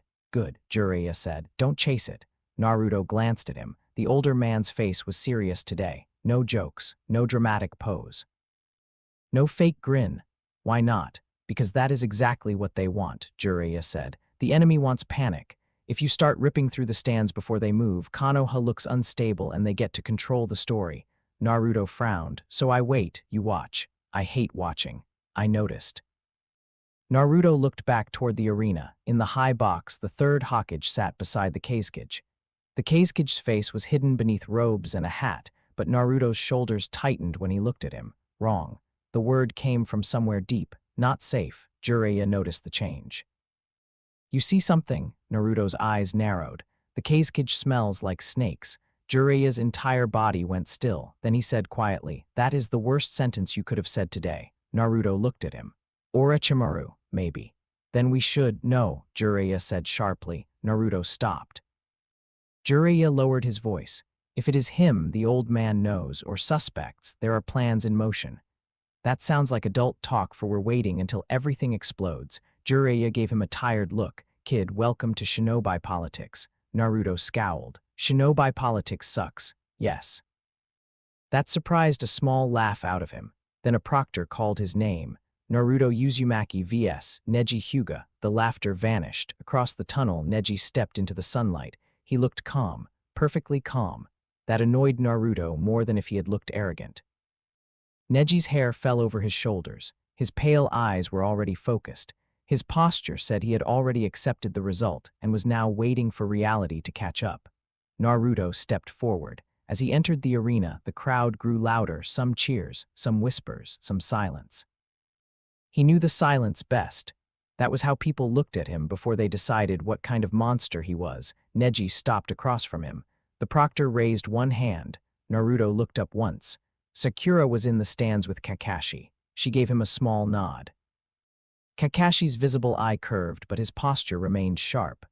Sasuke was absent, still with Kakashi for training, though Naruto knew he was supposed to arrive later. Hinata was there too, bandaged, watching. Naruto looked back at Neji. The memory of Hinata falling to the floor came with him. Neji spoke first. You have changed. Naruto blinked. He had expected Destiny talk immediately. You noticed.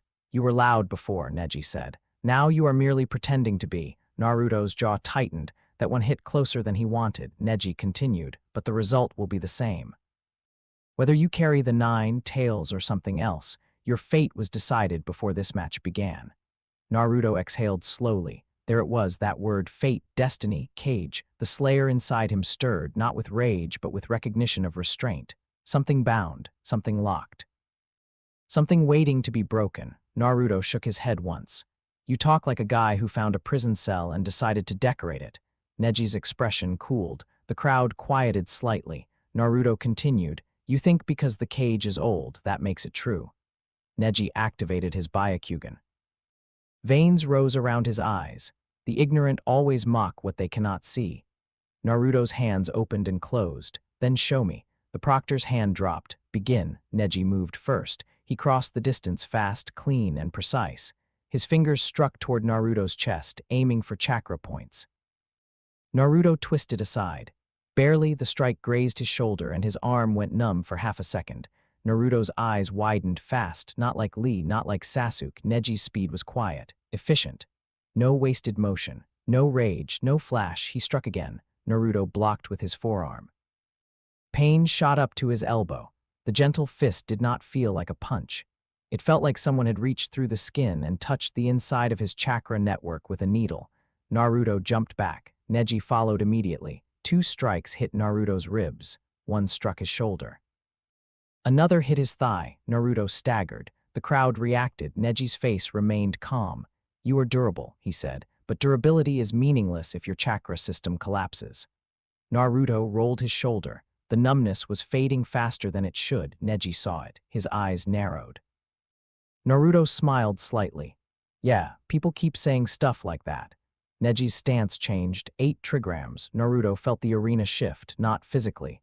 Spatially, Neji's chakra expanded into a field, mapping the distance between them with terrifying accuracy. The Slayer inside Naruto recognized a kill zone. Naruto stepped back, too late. 8 trigrams, 64 palms. Neji struck, 2 palms, 4, 8, 16. Naruto tried to block, but Neji's hands found the gaps. Chakra points closed one after another. Pain flashed across Naruto's body in precise bursts. His arms slowed. His breath broke. 32. The red script under Naruto's skin flared. Neji struck faster. 64. The final hit landed in the center of Naruto's chest. Naruto flew backward and slammed into the ground. Dust rose. The crowd erupted. Sakura gripped the railing. "Naruto." Hinata leaned forward despite her injuries. Kakashi's visible eye narrowed. Jiraiya, hidden high above the arena, did not move. On the floor, Naruto lay still. Neji straightened. "It is over." The proctor watched carefully. Naruto's fingers twitched. Neji's eyes sharpened. Naruto pushed himself up on one hand. His body screamed. His chakra points had been sealed. Not all permanently, but enough that most shinobi would be helpless. He could feel the network inside him stuttering, flow blocked in dozens of places. The old Naruto would have forced Kurama's chakra through. The Slayer offered another answer: reroute. The red sealing script appeared beneath Naruto's skin, not across the armor, inside it. Neji's Byakugan saw the impossible thing happen. The chakra network did not simply reopen, it changed paths. Uzumaki sealing spirals formed around closed points, bypassing blocked Tenketsu like water cutting new channels around stones. The network shifted, not randomly, but structurally. A second architecture, older and harsher, layered over the first. Neji took 1 step back. That is impossible. Naruto stood slowly. His breathing was rough. His eyes were still blue, mostly. "No," Naruto said. "It's annoying."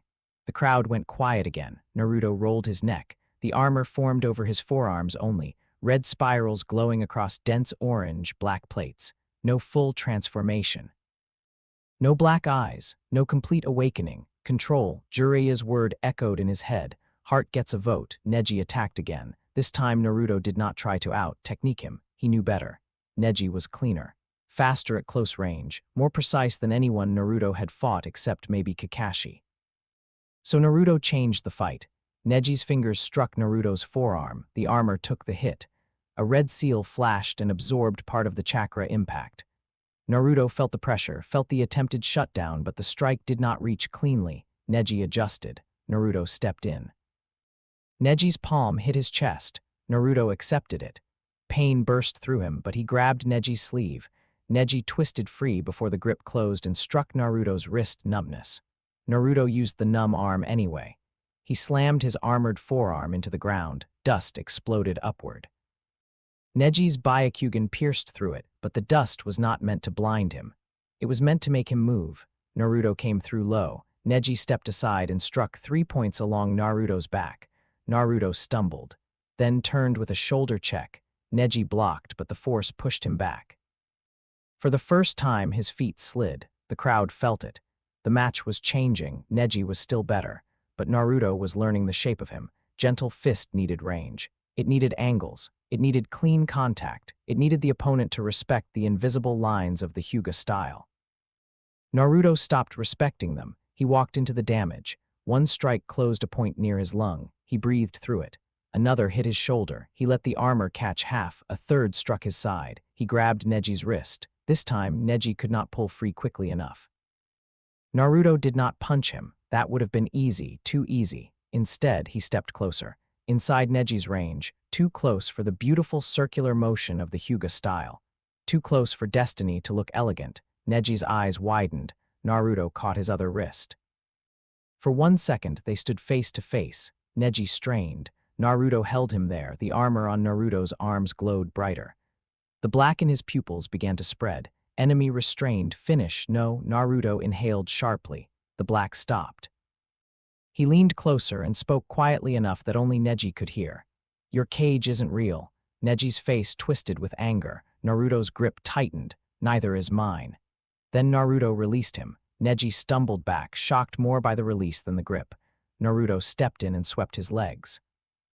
Neji hit the ground hard. Before he could rise, Naruto placed one armored hand lightly against his chest, not crushing, not threatening, just there. A final checkmate. The proctor waited. Neji stared up at the sky. His Byakugan faded. He was not unconscious. He could still try to move. But for the first time in his life, Neji Hyuga hesitated not because fate commanded it, but because choice had appeared where certainty used to be. Neji started. The word failed. Naruto removed his hand and stepped back. The proctor raised his arm. Winner, Naruto Uzumaki.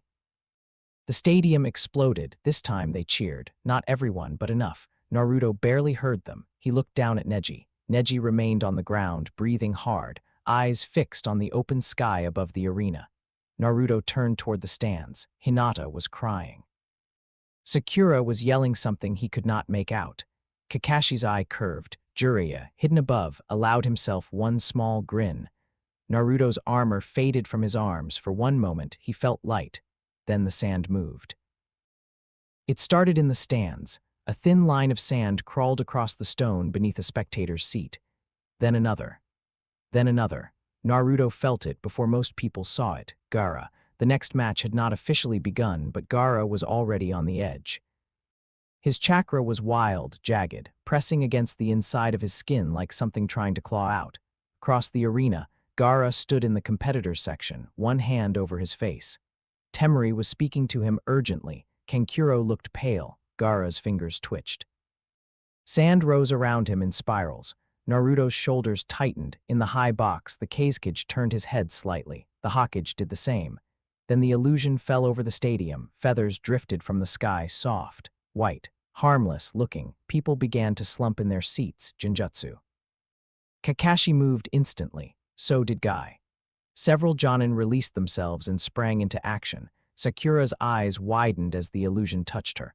For one horrible second, Naruto thought she would fall. Then her hands formed the release sign. She stayed standing. Naruto smiled despite everything. That's my teammate. Then the explosions began. Sound and sand shinobi hidden among the crowd tore off disguises. Smoke bombs burst across the lower stands. Civilians screamed. Konoha shinobi rushed to protect exits, only to find several already blocked. The exam was gone. The battlefield had arrived. Above, the Kazekage moved. The third Hokage turned for one heartbeat. The two old leaders sat beside each other in perfect stillness. Then the Kazekage's hand snapped out and seized the Hokage. Bodyguards moved. Sound 4 appeared. A barrier began rising around the roof. Naruto looked up. Orochimaru's false face peeled away beneath the Kazekage robes. Even from the arena floor, Naruto felt the snake smile. The red script under his skin ignited. Jiraiya landed on the wall above him. Naruto, he shouted. Naruto did not look away from the roof. Orochimaru. Yes, Jiraiya said. And no, you are not jumping up there. Naruto's head turned slowly. Jiraiya pointed toward the stands. Look, Naruto looked. Civilians were trapped near the eastern exit. Sound shinobi were cutting off the path.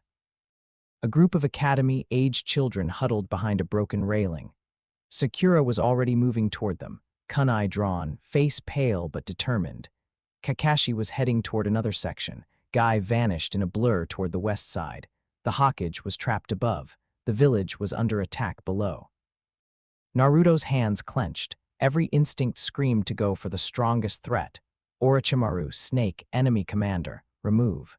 But then a child screamed. Naruto turned. A sound shinobi raised a blade toward a civilian trying to shield two younger kids. The decision happened inside him like a door slamming shut. Protect. Naruto moved. The sound shinobi never saw him cross the arena. One armored forearm caught the blade before it fell. The weapon cracked against the forming chakra plate. The shinobi stared. Naruto's eyes were not fully black. Not yet. Leave, Naruto said. The shinobi attacked. Naruto ended the fight with one punch to the chest, controlled enough to send the man flying into the wall unconscious instead of broken. Sakura reached the civilians seconds later. Naruto, get them out, he shouted. She nodded without arguing. That more than anything told him how serious the situation was. Naruto turned back to the arena. More enemies entered. Sand shinobi dropped from the upper walls. Sound fighters poured through side entrances. The stadium became a storm of steel, smoke, screams, and chakra. Naruto's armor built itself piece by piece, forearms, shoulders, chest, neck. The red Uzumaki spirals burned brighter than they ever had in public. People saw, enemies hesitated. Konoha shinobi looked relieved and terrified at the same time. Naruto hated that. Then a sound Jonin charged him with a spear. Naruto stepped forward. The spear struck his chest armor and bent. Naruto grabbed it, pulled the man closer, and slammed his forehead into the attacker's mask. The Jonin dropped. Another enemy attacked from behind. Naruto turned and caught the man by the wrist. A third launched a wind jutsu. Naruto used the second attacker as leverage, throwing him out of the blast path and charging straight through the wind. Cuts opened across his cheek. They healed before the blood reached his chin. The slayer inside him rose. This time Naruto did not push it away. He gave it a direction. Protect the stands. Protect Sakura. Protect the village. Do not kill unless there is no choice. The armor answered, not with words, with obedience for now. On the roof, Hiruzen Sarutobi stood inside the barrier and faced his former student. Orochimaru had removed the Kazekage robes fully now. His pale face gleamed with cruel delight. You look tired, sensei. Hiruzen held his staff firmly. You have made a grave mistake. Orochimaru laughed softly. I wonder. Below us, your precious village burns. Above us, your old age finally catches up. And somewhere in the middle, Naruto, Kun is revealing exactly how much of a miracle Minato left behind. Hiruzen's expression hardened. You will not touch him. Orochimaru's smile widened. How protective. How late? The words struck deeper than Hiruzen allowed his face to show. Below, a wave of red-orange light pulsed through the arena. Orochimaru glanced down. Even through the barrier, both men felt it. The armor had formed again. Orochimaru's eyes shone. There, he whispered. Do you feel it? Not the 9 tails, not entirely. It is magnificent. Hiruzen stepped forward. It is a child. Orochimaru looked back at him. For now, the Hokage attacked. Naruto cleared the eastern stands first. Not cleanly, not easily. The sound and sand shinobi were not genin. They were trained, coordinated, and willing to use civilians as obstacles. Naruto took hits because he refused to dodge into crowds. He absorbed jutsu meant to scatter people. He broke weapons instead of bodies. He threw enemies into walls, pillars, and empty sections of seating whenever possible. The more he fought, the faster the armor repaired itself. A cut opened, closed, a bruise formed, vanished. A fire jutsu scorched his shoulder plate. The red script flowed over it and sealed the damage. Glory kill loop. The deeper instinct offered. Combat sustains. Damage feeds response. Naruto ignored the words and focused on faces, civilians escaping. Sakura guiding children. Hinata protecting an unconscious spectator despite her injuries. Shino sending insects into enemy weapon pouches. Kiba dragging 2 civilians under cover while Akamaru barked like a tiny war drum. This was not hell. This was home. Messy, loud, unfair, cruel, beautiful home, and nobody was taking it from him. A sound Jonin landed in front of Naruto, larger than the others, curse mark patterns crawling over one side of his face. Naruto stopped. The Jonin smiled. So you're the container. Naruto's head tilted. The word landed badly. Container, Jinchuriki. Weapon, monster, the armor brightened. The Jonin continued. Orochimaru, Sama said not to kill you if possible. Naruto's voice dropped. Bad order. The Jonin's curse mark flared. He attacked with enough force to crack the stone floor. For the first time since the invasion began, Naruto was pushed back. Good. The Slayer inside him sharpened. Real threat. Engage. They collided in the center of the arena. The Jonin's cursed strength was monstrous. His strike shook Naruto's armor. His speed was above anything Dasu had managed. He spat sound, enhanced shockwaves between blows, forcing Naruto to adjust mid-combat. Naruto took a hit to the jaw and staggered. The crowd of escaping civilians screamed. The Jonin grinned, then Naruto looked back at him. Black had almost swallowed the blue. Almost. Naruto exhaled. The red script around his neck tightened, his fist closed. He stepped in, not with wild rage but with controlled violence. One strike broke the Jonin's guard. A second shattered the curse, marked growth along his shoulder. A third drove him into the arena floor hard enough to make a crater. The Jonin did not get up. Naruto stood over him, breathing hard. The blue returned slowly. Sakura reached the lower railing with the last group of children. She looked at him. For a second, neither spoke. Then she shouted, "You are buying ramen after this." Naruto stared. "What? You scared me." "That means ramen. Despite everything, despite the smoke and screaming and battle," Naruto laughed once. It sounded like him. Then the ground shook, not from the stadium, from outside the village. Naruto turned toward the distant forest, Gaara. The sand chakra was moving. No, changing, growing. Jiraiya landed beside him. His face was grim. Gaara's losing control. Naruto looked up at the roof. The barrier still stood. The Hokage was fighting Orochimaru. He looked toward the stands. Most civilians in this section had escaped. Konoha shinobi were stabilizing the arena. He looked toward the forest again. Shukaku's pressure rose like a storm behind the walls. Jiraiya followed his gaze. "You feel the one tail," Naruto nodded. "It's calling Kurama." Deep inside Naruto, Kurama snarled. For once, the fox sounded less angry than offended. The Slayer did not snarl. It prepared. Jiraiya placed a hand on Naruto's shoulder. This time, the armor did not reject him. "Not yet," Jiraiya said. "We hold the arena first." Naruto's jaw tightened. Another explosion rocked the west side. More sound shinobi broke through a gate. Jiraiya grinned without humor. "See? Plenty of idiots right here." Naruto rolled his shoulders. The armor glowed. "Fine." He stepped forward. The sound shinobi closest to him slowed. A low vibration moved through the arena, not a roar, not a jutsu. A sound felt more than heard, like the world's largest bell struck once beneath the earth. Several enemies took a step back. Naruto took one forward. Above, the barrier burned around the Hokage's battle. Beyond the village wall, Gaara's sand rose toward the sky. Inside Naruto, Kurama's chakra fed into the red spirals, and the divinity machine turned with terrible patience. The tournament was over. The invasion had begun, and for the first time since the Forest of Death, Naruto did not feel like the thing inside him had dragged him into battle. This time he chose to walk forward. Chapter 5, One Against the Storm When Hell Follows Him. Hell is winning. The stadium had become a broken instrument. Every sound struck wrong, steel against stone. Civilians screaming, sand scraping across walls, explosions rolling through the stands.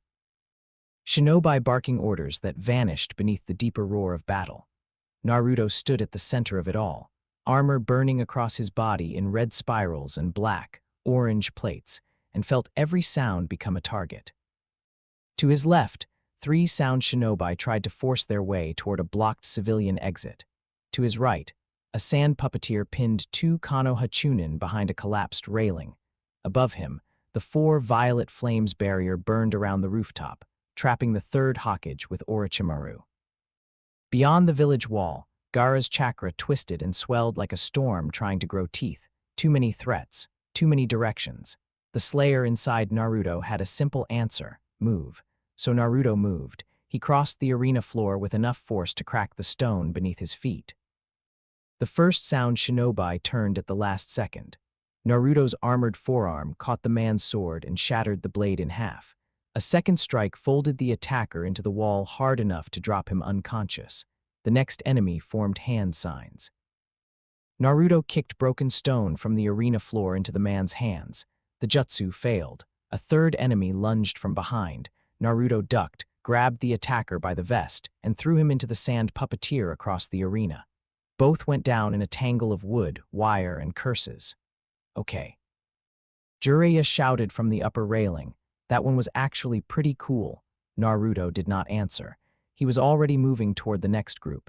Sakura was helping evacuate civilians through a side passage with Shikamaru and Pakkun. Kakashi had vanished toward Sasuke's location. Guy was a green blur in the western stands, sending enemies flying with frightening cheerfulness. Konoha shinobi were rallying now, but the invasion had struck hard and early, too early. Naruto could feel the wrongness of it. This was not the clean plan Orochimaru had wanted. Something had rushed the timing. Something had broken the rhythm. Gaara, Naruto's gaze snapped toward the village wall again. The sand chakra grew stronger. Kurama stirred inside him, low and hostile. The one tail reeks. Naruto almost stumbled. The voice was not new exactly. He had heard Kurama before in flashes, in dreams, in moments of rage. But now the fox sounded closer, as if the armor had opened a door between them. Naruto gritted his teeth. Not now. Jiraiya landed beside him after knocking two sound shinobi off the railing with a massive toad-shaped burst of chakra. Talking to yourself? Jiraiya asked. Fox. Completely normal problem. Naruto glared at him. Jiraiya grinned for half a second, then his face hardened. A new pressure entered the arena. 4 figures dropped from the upper wall and landed in a line between Naruto and the eastern exit. They were not regular sound shinobi. Naruto knew immediately. Their chakra was heavier. Warped. Layered with Orochimaru's scent and something else. Something that reminded Naruto of Sasuke's curse mark but stronger, uglier, more fully accepted. Jiraiya's shoulders tensed. Sound 4, he muttered. Jirobo stepped forward first, huge arms crossed over his chest. Kidomaru crouched slightly, 6 arms spreading with spider-like calm. Tayuya rested a flute against her shoulder, eyes sharp and cruel. Saken smiled with too many teeth, Yukin's face half, visible from his body like a bad secret. Tayuya looked Naruto up and down. So this is the brat Lord Orochimaru told us to contain. Saken cracked his neck. Looks smaller up close. Jirobo grunted. Don't underestimate him. Kidomaru's eyes tracked the red seals across Naruto's armor. That chakra pattern isn't normal. Naruto stepped forward. Jiraiya placed an arm in front of him. Careful, he said quietly. They're not like the others. The sound 4 smiled, then their curse marks spread, skin darkened, bodies shifted. Chakra thickened into something monstrous and jagged. The air around them bent with pressure. Naruto's armor answered. Red spirals brightened across his chest and arms. The Slayer recognized the signatures, corruption. Hostile, containment attempt likely. Break containment. Jiraiya felt the change and glanced at Naruto. Kid, Naruto's voice dropped. They came for me. Yeah. Then get the civilians out. Jiraiya's eyes narrowed. You sure? Naruto looked at him. His eyes were still blue, barely. If they're focused on me, everyone else gets time. Jiraiya held his gaze for 1 second, then he nodded. Do not chase them into a trap. Naruto almost smiled. Pervy sage, I'm literally the trap. That is not as comforting as you think it is. Tayuya lifted her flute. Done talking, Naruto rolled his shoulders. Yeah, the first note hit. It was not like Dasu. Dasu's sound had been crude by comparison. Strong, dangerous, but direct. Tayuya's music slid into the body sideways. It reached for nerves, rhythm, breathing, balance. It tried to tell the muscles when to fail. Naruto's step faltered. Kidomaru moved instantly. Webbing shot from his mouth and hands, threading through the arena in bright, sticky lines. Naruto raised an arm, but the web wrapped around his wrist, then shoulder, then waist. More strands pinned his legs to the floor. Jirobo charged. His fist hit Naruto in the chest like a falling boulder. Naruto flew backward and crashed through a broken section of seating. The crowd gasped. Sakura turned from the evacuation passage. Naruto, Jiraiya grabbed her shoulder before she could move. Keep going, but he needs you to keep them alive. Sakura froze. Then she looked at Naruto pulling himself out of the rubble, webbing still stretched across his armor. Her face tightened. Fine, she said, furious and afraid. But if he gets himself killed, I'm killing him. Jiraiya snorted despite the situation. That's the spirit. Naruto tore through the webbing. It resisted more than expected. Kidomaru smiled. Good, it holds better than wire. Saken and Yukin appeared at Naruto's side together. Their combined strike hit his ribs, then his shoulder, then his jaw. Saken's body moved strangely, one attack becoming two, then three, as Yukin shifted through him. Naruto blocked the fourth. Jirobo hit him again from the front. The arena floor cracked under Naruto's feet as he slid back. For the first time since the invasion began, the enemy formation held. Teiuya's flute controlled timing. Kidomaru's web controlled space. Jirobo controlled force. Saken and Yukin controlled openings. They were not trying to kill him. Naruto felt that immediately. They were trying to slow him, pin him, contain him. The word struck something deep. Contain. A room with no windows. A seal with no explanation. A village that called him monster and then demanded he protect it. The black in his eyes spread. Jirobo lunged again. Naruto caught his fist. The impact shook both of them. Jirobo grinned, muscles swelling. Strong little freak. Naruto's fingers tightened around his knuckles. Wrong word. He stepped in and drove his armored forehead into Jirobo's face. The larger shinobi staggered. Naruto followed with a punch to the stomach that lifted Jirobo off his feet and sent him skidding across the arena floor. Kidomaru fired more webbing. Naruto grabbed a broken spear from the ground and spun it once. Web strands wrapped around it instead of him. He yanked hard, pulling Kidomaru off balance. Saken appeared behind him. Naruto turned too slow. Yukin's arm emerged from Saken's side and struck Naruto in the back of the neck. Pain flashed white across his vision. Teiuya's music sharpened. The world tilted again. Naruto dropped to one knee. The sound 4 closed in. Now, Kidomaru shouted, webbing wrapped around Naruto from every angle. Jirobo slammed both hands into the ground, raising a prison of stone around him. Teiuya's melody tightened like a chain around his nervous system. Saken and Yukin pressed their palms to the stone, curse marked chakra spreading across it like a lock. For 3 seconds, Naruto vanished behind the containment. The sound 4 breathed hard. Teiuya lowered the flute slightly. That's it, Kidomaru frowned. No. Inside the stone prison, Naruto stood in darkness. Webbing pinned his arms. Sound crawled under his skin. Curse marked chakra pressed against the armor, trying to infect, slow, and smother. Containment. The Slayer hated containment. Naruto hated it too. For once, there was no disagreement between them. His breathing slowed.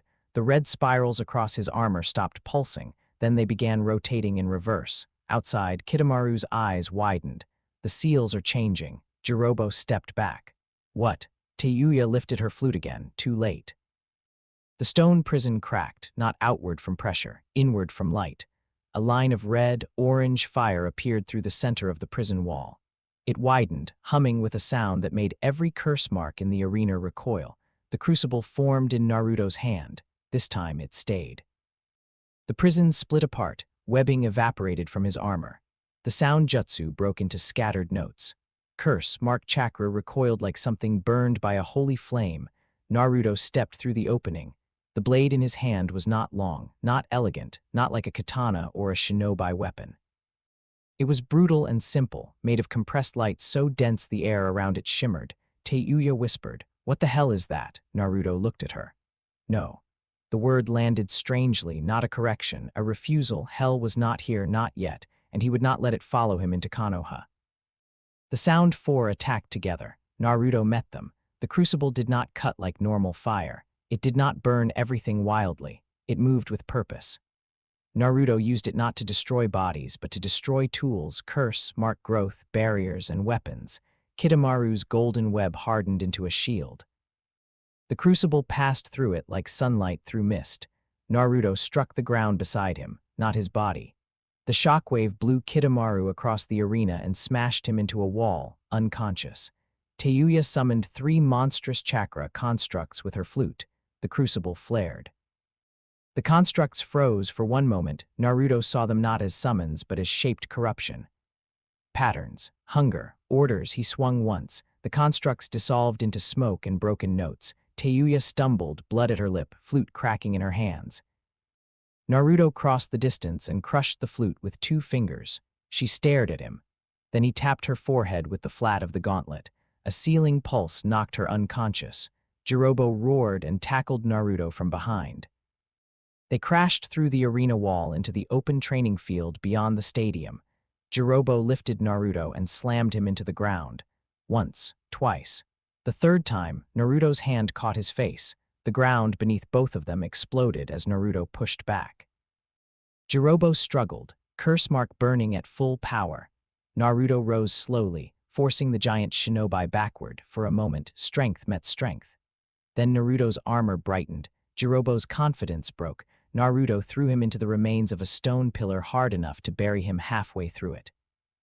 Saken and Yukin were the last. They did not attack directly now. They tried to merge. Yukin's body slipped toward Naruto's side, attempting to invade through the armor, through flesh, through chakra. The moment he touched the red ceiling script, he screamed, not from pain alone, from rejection. The divinity machine did not allow foreign occupation.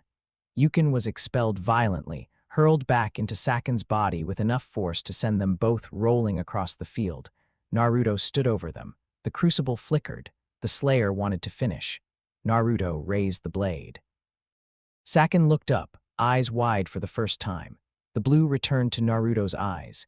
He drove the crucible into the ground beside Saken's head. The earth melted into glass. Saken fainted. The blade vanished. Naruto stood alone among the defeated Sound 4, breathing hard, not killed, removed. He repeated the words silently, not killed, removed. Jiraiya landed beside him a few seconds later. His eyes moved over the unconscious Sound 4, the scorched ground, and Naruto's fading blade, light. Well, he said carefully, that's one way to handle containment specialists. Naruto's armor dimmed. Gaara. Jiraiya's humor vanished. Beyond the village wall, a roar split the sky. Sand rose above the tree line like a living wave. Jiraiya looked toward it. The one tail is surfacing. Naruto began walking. Jiraiya caught his arm. Kid, listen, you're exhausted. Naruto looked down at the hand on his arm. The armor did not reject it. I'm not. You are. Your body just hasn't admitted it yet. Another roar shook the village. This one had words buried inside it. Hate, sleep, blood, freedom. Kurama snarled inside Naruto. The tanuki screams too much. Naruto's jaw tightened. I can stop him. Jiraiya studied his face. Can you save him? Naruto froze. That question cut deeper than strategy. He looked toward the sand rising beyond the walls. He remembered Gaara in the forest, standing behind a shield of sand with eyes like a boy who had never been allowed to be a boy. He remembered Neji on the ground, staring at the sky. He remembered his own hands after the armor faded. I have to try, Naruto said. Jiraiya released his arm. Then go. Naruto turned. And Naruto, he looked back. Jiraiya's face was serious. Do not let the fox and that other thing decide what saving means. Naruto nodded once, then he ran. The village wall blurred past him.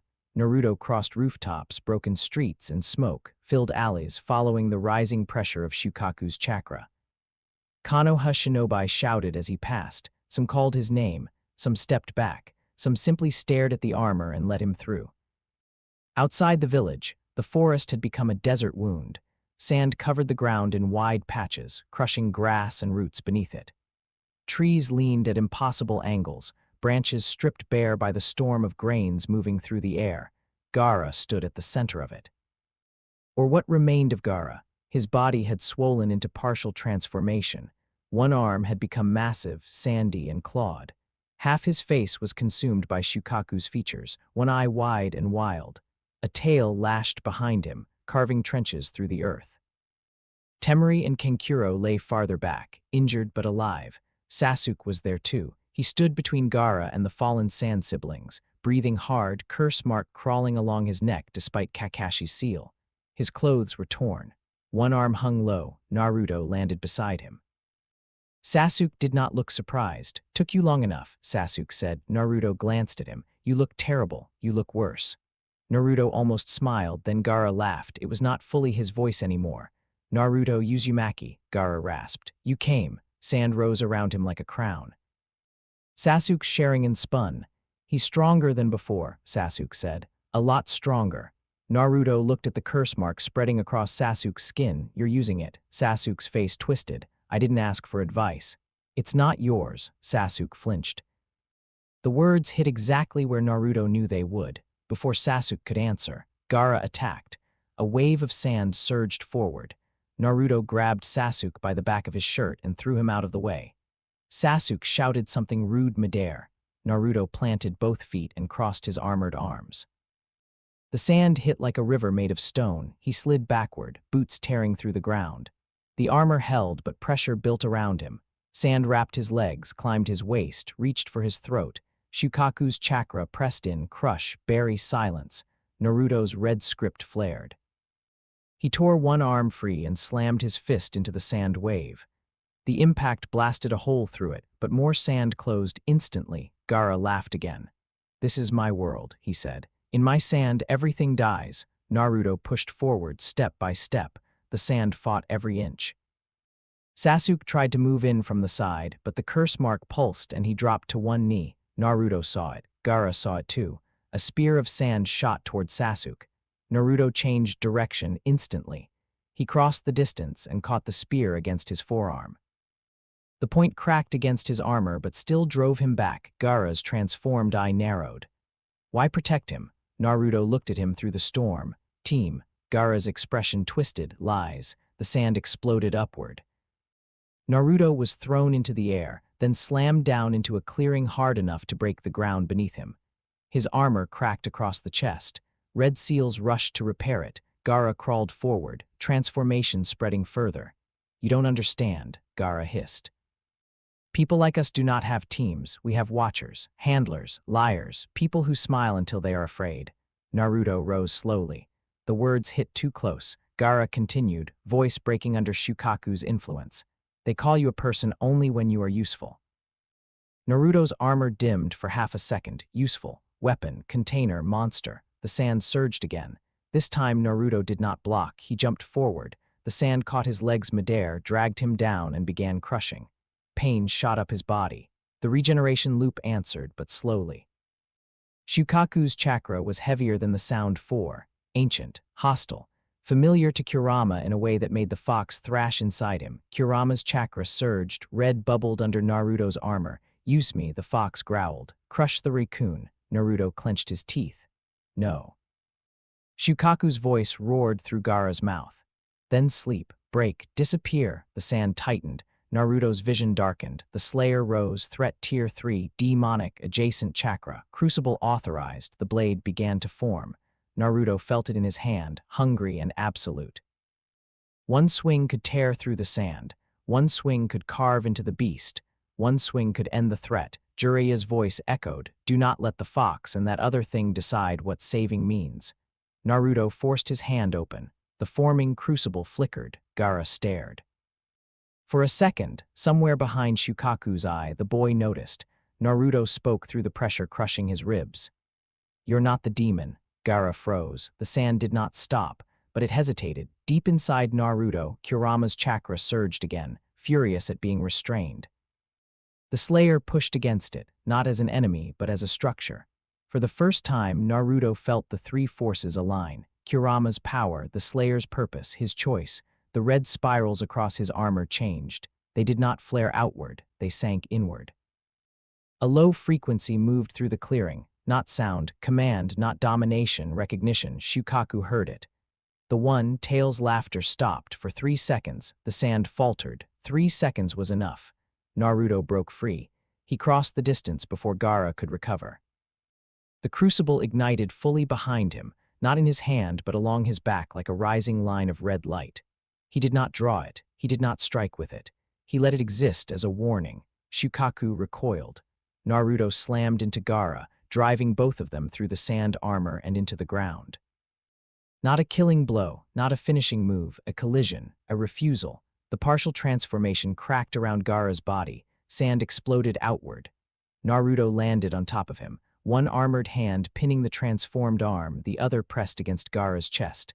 Gaara struggled weakly. Shukaku thrashed beneath the surface, but the frequency still rang through the clearing, holding it back for just long enough. Naruto looked down at Gaara, not at the beast, at the boy. Gaara's visible human eye trembled. "Why?" he whispered. Naruto's breathing was ragged. His armor was cracked. Blood ran from a cut above his eyebrow and healed slowly. "Because I know what it feels like," Naruto said. Gaara's face twisted. "No, you don't." "Yeah," Naruto said quietly.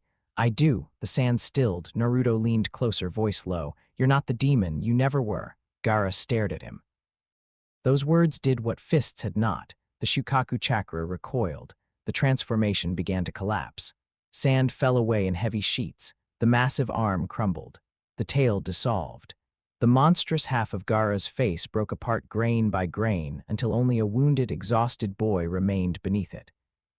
Gaara's eyes fluttered. He whispered, "Then what am I?" Naruto's armor faded slowly. His hand remained on Gaara's chest, not pinning now, steadying. Someone who survived. Gaara closed his eyes. The sand dropped. Silence spread through the clearing.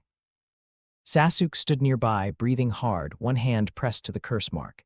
He looked at Naruto, then Gaara, then the fading red spirals on Naruto's skin. For once, he said nothing. Temari crawled toward Gaara, eyes wide with fear and confusion. Naruto stood and stepped back. "He's alive," he said. Temari stared at him. "You didn't kill him." Naruto looked at Gaara. "No," Kankuro whispered from the ground. "Why not?" Naruto turned toward the village. Smoke still rose over Konoha. The rooftop barrier was gone, because people keep getting that part wrong. By the time Naruto returned to the village wall, the invasion was collapsing. Sand forces were retreating in confusion. Sound shinobi were being captured or driven back. Konoha had taken heavy damage, but the surprise had failed. The civilians were mostly clear. The stadium was broken but standing. And the third Hokage was alive. Naruto felt that before he saw him. The old man's chakra was weak, strained, and injured, but not gone. On a rooftop near the edge of the village, Orochimaru stood with one arm hanging unnaturally at his side. His face was twisted with pain and fascination. The third stood opposite him, leaning heavily on his staff. Jiraiya was there too now, blocking Orochimaru's escape route from one side. For a brief second, Naruto thought the battle might end there. Then Orochimaru looked toward him. Their eyes met across the distance. Orochimaru smiled. Not victorious, not defeated, interested. "Minato," he whispered, though Naruto could somehow hear it. "You magnificent fool, what did you actually find?" Naruto stepped forward. The red script flashed beneath his skin. Orochimaru's smile widened. Then snakes erupted around him in a cloud of smoke and misdirection. Jiraiya moved. The third moved. Naruto moved. But Orochimaru escaped into the chaos, wounded but alive. Naruto reached the rooftop edge too late, his fist clenched. The armor crawled up his arm. Jiraiya placed a hand on his shoulder. "Let him go." Naruto's head snapped toward him. "He'll come back." "Yeah," Jiraiya said. "He will." "Then why?" "Because chasing him right now means leaving the village behind." Naruto looked down. Below, shinobi carried the injured. Civilians emerged from shelters. Sakura helped a little girl find her mother. Kakashi supported Sasuke as they moved through the broken street. Hinata sat with Neji near a medical team, both silent, both changed. Gaara was alive outside the walls. The Sound Four were captured. The third Hokage was still breathing. Naruto's fist slowly opened, the armor faded. Jiraiya squeezed his shoulder once. "You made the right choice." Naruto stared at the smoke rising from the village. "Doesn't feel like winning." The third Hokage approached slowly, staff tapping against the roof. His face looked older than Naruto had ever seen it. "It rarely does," the old man said. Naruto turned. For a moment, neither spoke. Then the Hokage looked toward the damaged village and said, "But many people are alive because of you today." Naruto did not know what to do with that. Praise had always been something he chased. Now it felt heavy, because people had seen him, really seen him. And some of them had been grateful, some had been afraid, some had been both. Naruto looked down at his hands. They were his again, for now. Far away, beyond the village, Gaara opened his eyes beneath Temari's worried gaze and stared silently toward Konoha. Somewhere underground, Orochimaru retreated with a damaged body and a mind full of new obsession. And even farther away, in places Naruto did not know yet, people who hunted Jinchuriki would soon hear reports of the Nine, Tail's boy who had suppressed the One. Tail without releasing his beast. The storm had passed. But Naruto could feel it. This was not the end. This was the world noticing him properly for the first time, and somehow that felt more dangerous than the invasion. Chapter 6, the new hierarchy. Rip and tear until it is done, and then remember why. Konoha did not celebrate after the invasion. It survived. There was a difference. Celebration had music, speeches, food stalls, people laughing too loudly because fear had passed. Survival had broken streets, smoke, stained rooftops, medics running out of bandages, and shinobi standing guard at village gates with blood drying on their sleeves. Naruto learned the difference by walking through it. Nobody stopped him. That was new. Before, people had always stopped him in small ways. A shopkeeper suddenly closed early. A mother pulled her child aside. A man at the market looked away and pretended Naruto was not there.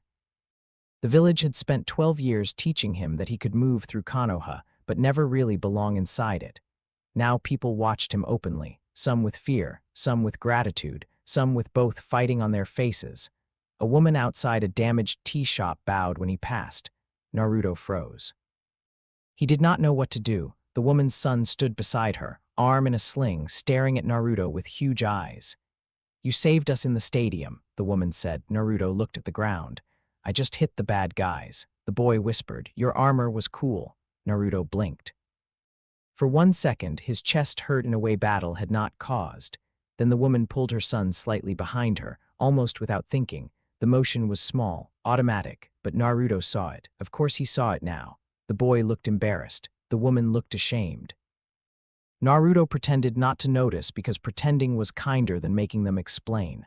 "Glad you're okay," he said. He walked away before they could answer. The red script under his skin remained quiet. That felt like victory. A tiny one, but still. Kakashi found him near the memorial stone an hour later. Naruto was sitting on the grass with his knees pulled up, staring at the names carved into black stone. He did not know most of them. That made him feel worse. Kakashi stopped beside him. "Medical wing cleared you," Naruto snorted. "They tried to keep me there, and I left, naturally." Naruto glanced up. "You gonna drag me back?" Kakashi looked toward the village. No. For a while, they sat in silence. That was one thing Naruto liked about Kakashi. Sometimes he did not fill the air just because it was empty. Finally, Naruto said, "How many?" Kakashi did not ask what he meant. "Too many." Naruto's fingers tightened around his pants, but fewer than there would have been. He hated that answer. He also needed it. "Did I scare them?" Naruto asked. Kakashi's visible eyes shifted toward him. "The enemy." "The village?" Kakashi closed his book. That was how Naruto knew the answer mattered.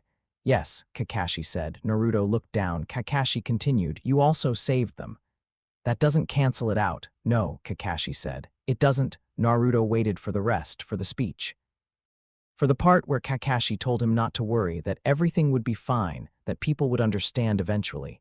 Kakashi did not say any of that. Instead, he sat beside Naruto. "You scared me too," he said. Naruto's head snapped up. Kakashi looked at the memorial stone. "In the tower." "In the arena. In the reports from the forest. I saw a student I care about carrying something I don't understand, and I was afraid I might not be able to help him." Naruto stared at him. Kakashi's voice remained calm. "But I was not afraid of you." That distinction landed slowly. Naruto looked away before his face could do anything stupid. "You always talk like that." "Like what?" "Like you're lazy but secretly good at being annoying." Kakashi's eye curved. "It's a gift." Naruto almost smiled, almost, then he asked, "Where's Sasuke?" "Resting." "Angry about resting."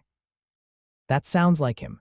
"The curse mark is stable for now." For now, Naruto hated those words. "And Sakura, helping at the hospital." Naruto blinked. "She okay?" she said. "If you skipped medical observation again, she'd make sure your next hospital visit was not optional." Naruto winced. "Yeah." "She's okay." Kakashi stood. "The Hokage wants to see you at dawn." Naruto's stomach tightened. "Am I in trouble?" Kakashi looked at him for a long moment. "No," he said, "but the village is." The council chamber beneath the Hokage Tower smelled of smoke, paper, and old fear. Hiruzen Sarutobi sat at the head of the table with bandages hidden beneath his robes and exhaustion hidden beneath his hat. He had fought his student, protected his village, and lived. That should have been a victory.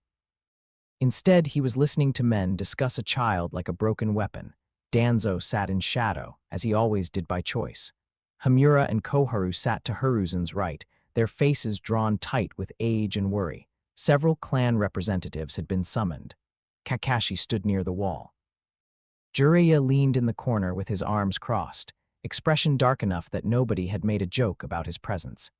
Anko was there too, arms folded, eyes sharp. On the table lay reports, forest of death irregularities, preliminary match observations, stadium defense accounts.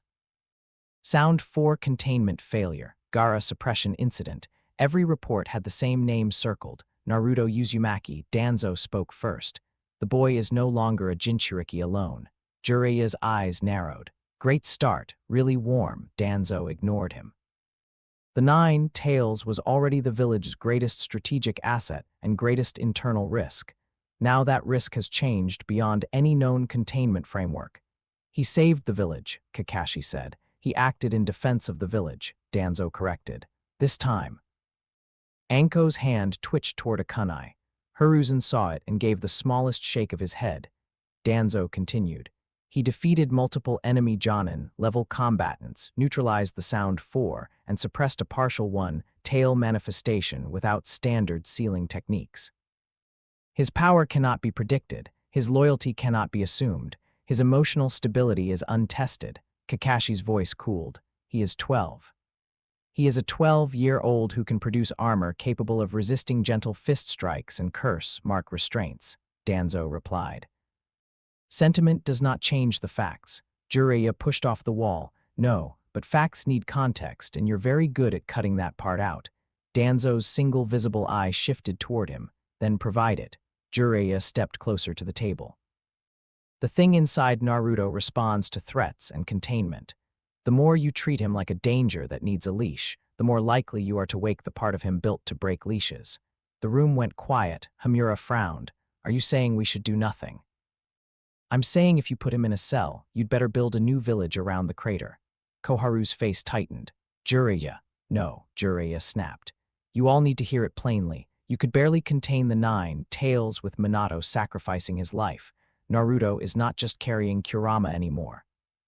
Whatever Minato used as part of that seal is now active, and from what I've seen, it isn't a beast you can bargain with or a chakra source you can drain. It is an answer to threats. Danzo leaned forward. Then we must become the ones giving the answer direction. No, Kakashi said. The single word was quiet. Everyone looked at him. Kakashi's visible eye was flat.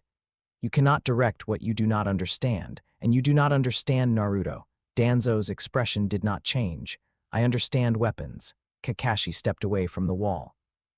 That is exactly why you should stay away from him. The room chilled. Hiruzen allowed the silence to stretch. Then he spoke. The boy is a citizen of Konoha. Danzo turned slowly. With respect, Hiruzen. No, the Hokage said. The word carried more weight than his injured body should have allowed. He is not root property. He is not an experiment. He is not a scroll to be locked in a vault. Naruto Uzumaki is a shinobi of this village, a member of Team 7, and the son of the 4th Hokage. The last words hit the room like a thrown blade. Several clan representatives stiffened. Anko's eyes widened slightly. Kakashi closed his eye. Jiraiya looked down. Danzo's expression sharpened. You reveal that now. I should have revealed it sooner. The honesty silenced even Danzo for a moment. Hiruzen continued. We made many choices after the 9 tails attack. Some were necessary, some were cowardly, some were both. But I will not allow fear to turn this village into the very thing Naruto has spent his life surviving. Danzo's voice lowered. And if the boy loses control, then we help him regain it, if he cannot. Jiraiya's killing intent entered the room like a sudden storm. Careful. Danzo did not look at him. Hiruzen did for a moment. The Hokage and his old teammates stared at each other, years of disagreement hanging between them. Finally, Hiruzen said, Naruto is to continue under Jiraiya's supervision. Kakashi remains his official Jonin sensei. No root contact, no private testing, no seal interference without my direct authorization. Danzo's fingers tapped once against the table. That is unwise. Perhaps, Hiruzen said, but it is my decision. Danzo stood as Hokage. Hiruzen's eyes hardened. Yes, Danzo bowed slightly. It was almost respectful. Almost. Then he left. The door closed behind him. Nobody relaxed. Anko exhaled. That went better than I expected. Jiraiya gave her a look. What? Nobody exploded. Kakashi looked toward the closed door. Danzo won't stop. No, Hiruzen said. He will not. Koharu folded her hands, and the Akatsuki, the room turned heavier. Jiraiya's face darkened. The reports will spread. Sand saw too much. Sound saw everything. Orochimaru escaped. By the end of the month, every serious intelligence network will know the 9 tails Jinchuriki is no longer a standard capture target. Hamura frowned. Meaning, Jiraiya looked toward the window. meaning the people hunting tailed beasts will either come sooner or prepare something worse. Hiruzen closed his eyes. He thought of Naruto as an infant. He thought of Minato's exhausted smile. He thought of Kushina's chains, blood, red and unbreakable until they were not. Then he opened his eyes. Then we prepare him as a person, he said, not as a weapon. No one argued. Not because they all agreed, because for now the Hokage had spoken. Dawn found Naruto in the Hokage's private garden. He had never been there before. He had seen the tower from outside, of course. Everyone had. The Hokage tower sat at the heart of the village like it had grown there. But the garden was hidden behind high walls and quiet sliding doors, tucked away from paperwork, politics, and shouting shinobi. It was smaller than Naruto expected.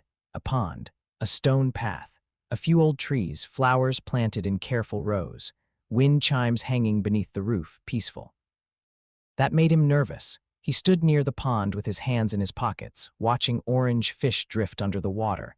The third Hokage arrived without guards. Naruto noticed the limp immediately. The old man tried to hide it. Naruto pretended not to see. "Good morning, Naruto," Hiruzen said. "Old man." The Hokage smiled faintly for a moment. It was almost normal. Then silence settled between them. Naruto looked at the pond. "So," he said, "am I here because the council thinks I'm scary?" Hiruzen sighed, in part. "At least you're honest." "I have not always been." Naruto looked at him then. The Hokage's face was tired, not just from the invasion, older than that. Like some mistakes had been sitting on his shoulders for years and had finally become visible. Hiruzen gestured toward a stone bench. Naruto sat. The Hokage lowered himself beside him slowly. For a while, they watched the fish, then Hiruzen spoke. "Jiraiya told you about your father." Naruto's hands tightened. "Yeah, I should have been the one to tell you." Naruto laughed quietly. It had no humor in it. "You think?" Hiruzen accepted that without defense. "Yes." Naruto stared at the water. "My whole life, people looked at me like I was the Nine Tails, like I did something, like I chose it." His voice roughened. "And the fourth Hokage was my dad. Yes, he sealed Kurama in me. Yes. And this other thing," Hiruzen took a long breath. "That is more complicated." Naruto looked at him sharply. "No old man word games. No word games," Hiruzen said. "Your father was desperate. The Nine Tails attack was destroying the village. Kushina, your mother, was dying. The seal needed to hold Kurama, but it also needed to keep you alive." Naruto's expression changed at the word mother. Hiruzen saw it. "Her name was Kushina Uzumaki," he said softly. "She was brave, loud, stubborn, and loved you fiercely." Naruto looked away. His eyes burned. "Loud, stubborn, loved you." Those words hurt worse than any hit from Gaara. Hiruzen continued gently. "The Uzumaki clan possessed sealing knowledge most of the world has forgotten. Some of it was forbidden even among them.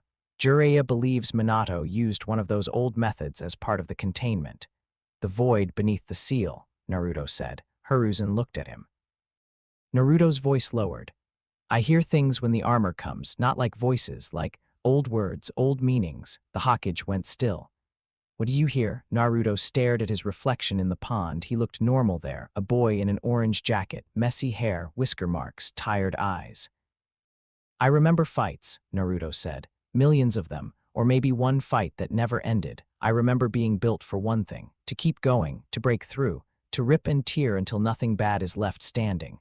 The fish scattered beneath the water. Naruto's hands shook. "But then I remember my apartment. The cold, the expired milk, people looking away, Sakura yelling at me, Sasuke calling me idiot, Kakashi-sensei being late." His mouth twisted. "Pervy sage being, pervy sage." Hiruzen watched him carefully. Naruto looked at his hands. "They both feel real." The Hokage's voice was soft. "Which one feels more like you?" Naruto closed his eyes. For a moment he did not answer. The question was not simple. The Slayer memories were too strong to dismiss. They were not dreams. Dreams faded. These sat inside his bones like scars from battles his body had never fought. But Naruto's memories were not weaker just because they hurt smaller. The loneliness, the ramen, the pranks, the swing outside the academy, Uruka's smile, Team 7, Gaara on the ground, asking what he was if not a demon. Naruto opened his eyes. "Both." Hiruzen nodded slowly. Naruto frowned. "That's not a good answer. It may be the only honest one. I don't want to become just that thing." "Then don't." Naruto looked at him like he had said something stupid. The Hokage smiled sadly. I do not mean it will be easy. I mean the fact that you fear becoming only a weapon is proof that you are not one. Naruto wanted to believe that. He really did, but wanting had never made things true. What if I lose control?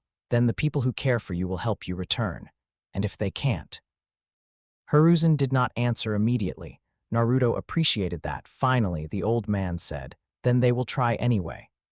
Something in Naruto's chest loosened painfully. For years, he had wanted the village to see him. Now they had not the way he wanted, not cleanly, not without fear. But some of them had seen him protect them. Some had seen him stop. Some had seen the armor fade and the boy remain. Maybe that mattered. Maybe it had to. The Hokage reached into his robe and pulled out a small scroll. This belonged to your mother. Naruto stopped breathing. Hiruzen placed the scroll in his hands. It is not a technique scroll, it is a letter. She wrote several before the seal was completed. This one was meant for when you were old enough to ask who you were. Naruto stared at it, his fingers trembled. Did you read it? No. Naruto looked up. The Hokage's eyes were wet. I have made enough mistakes with what belonged to you. Naruto looked back at the scroll. For a moment the garden blurred. He gripped it carefully like it might disappear. Old man. Yes, I'm still mad. Hiruzen bowed his head. You should be. Naruto swallowed hard. But, thanks. The Hokage closed his eyes. You are welcome. They sat together until the sun rose fully over Konoha. Neither said everything that needed saying, but for the first time Naruto believed they might say more later. Gaara woke beneath a canvas tent outside Konoha's walls for a moment. He did not know where he was.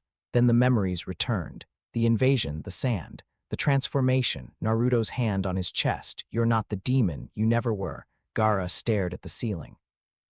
Temari sat nearby, pretending not to watch him. Kankuro stood near the entrance, arms crossed, pretending even worse. You're awake, Temari said. Gaara turned his head. Her eyes were red. Had she been crying? The thought confused him. Why? He asked. Temari frowned. Why what? Why are you here? Kankuro looked away. Temari's face twisted like the question hurt.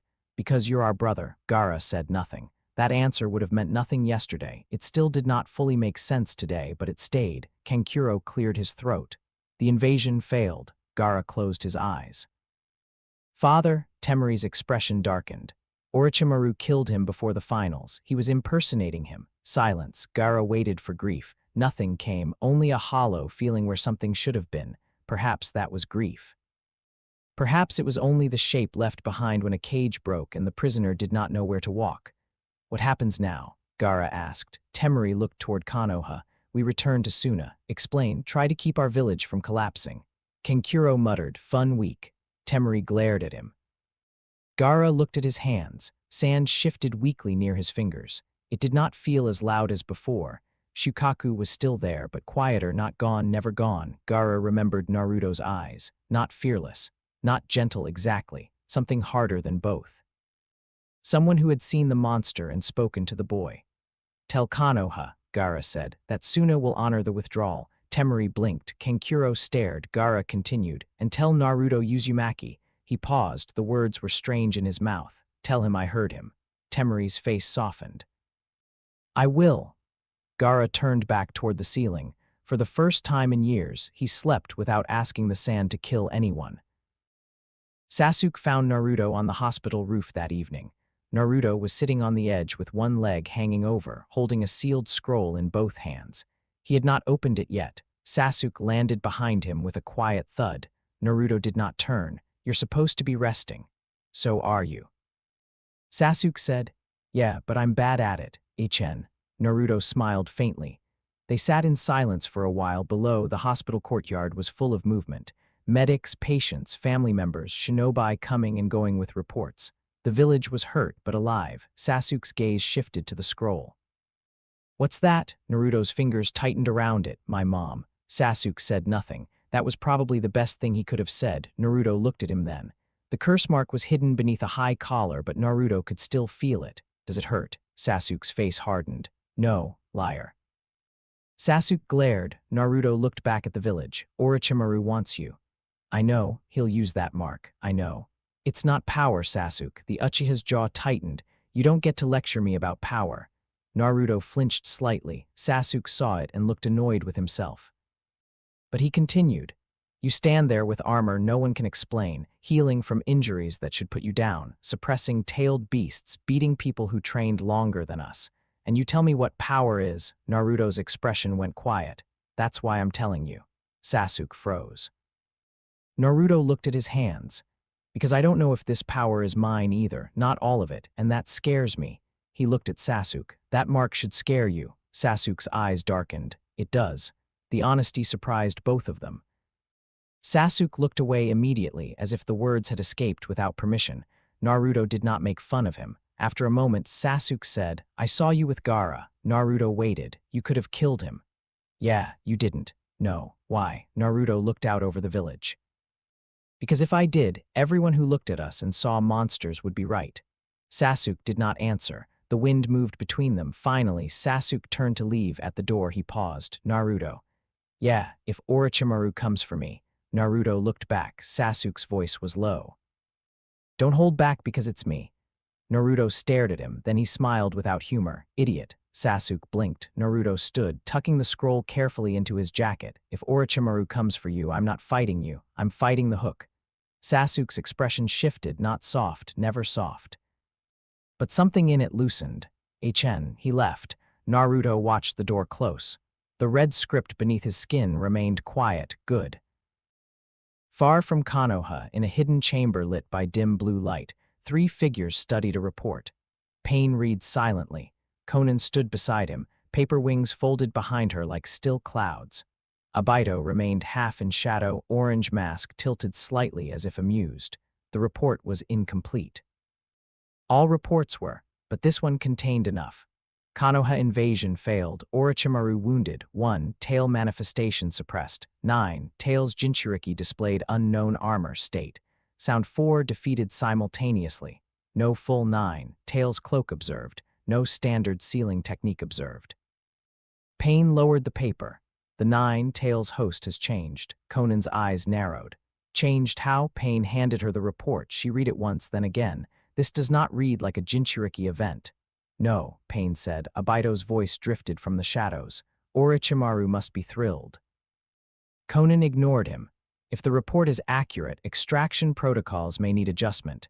Pain looked toward the dark ceiling. All Jinchuriki were burdens. All tailed beasts were tools of war. All tools would be gathered. That was the path. That was peace.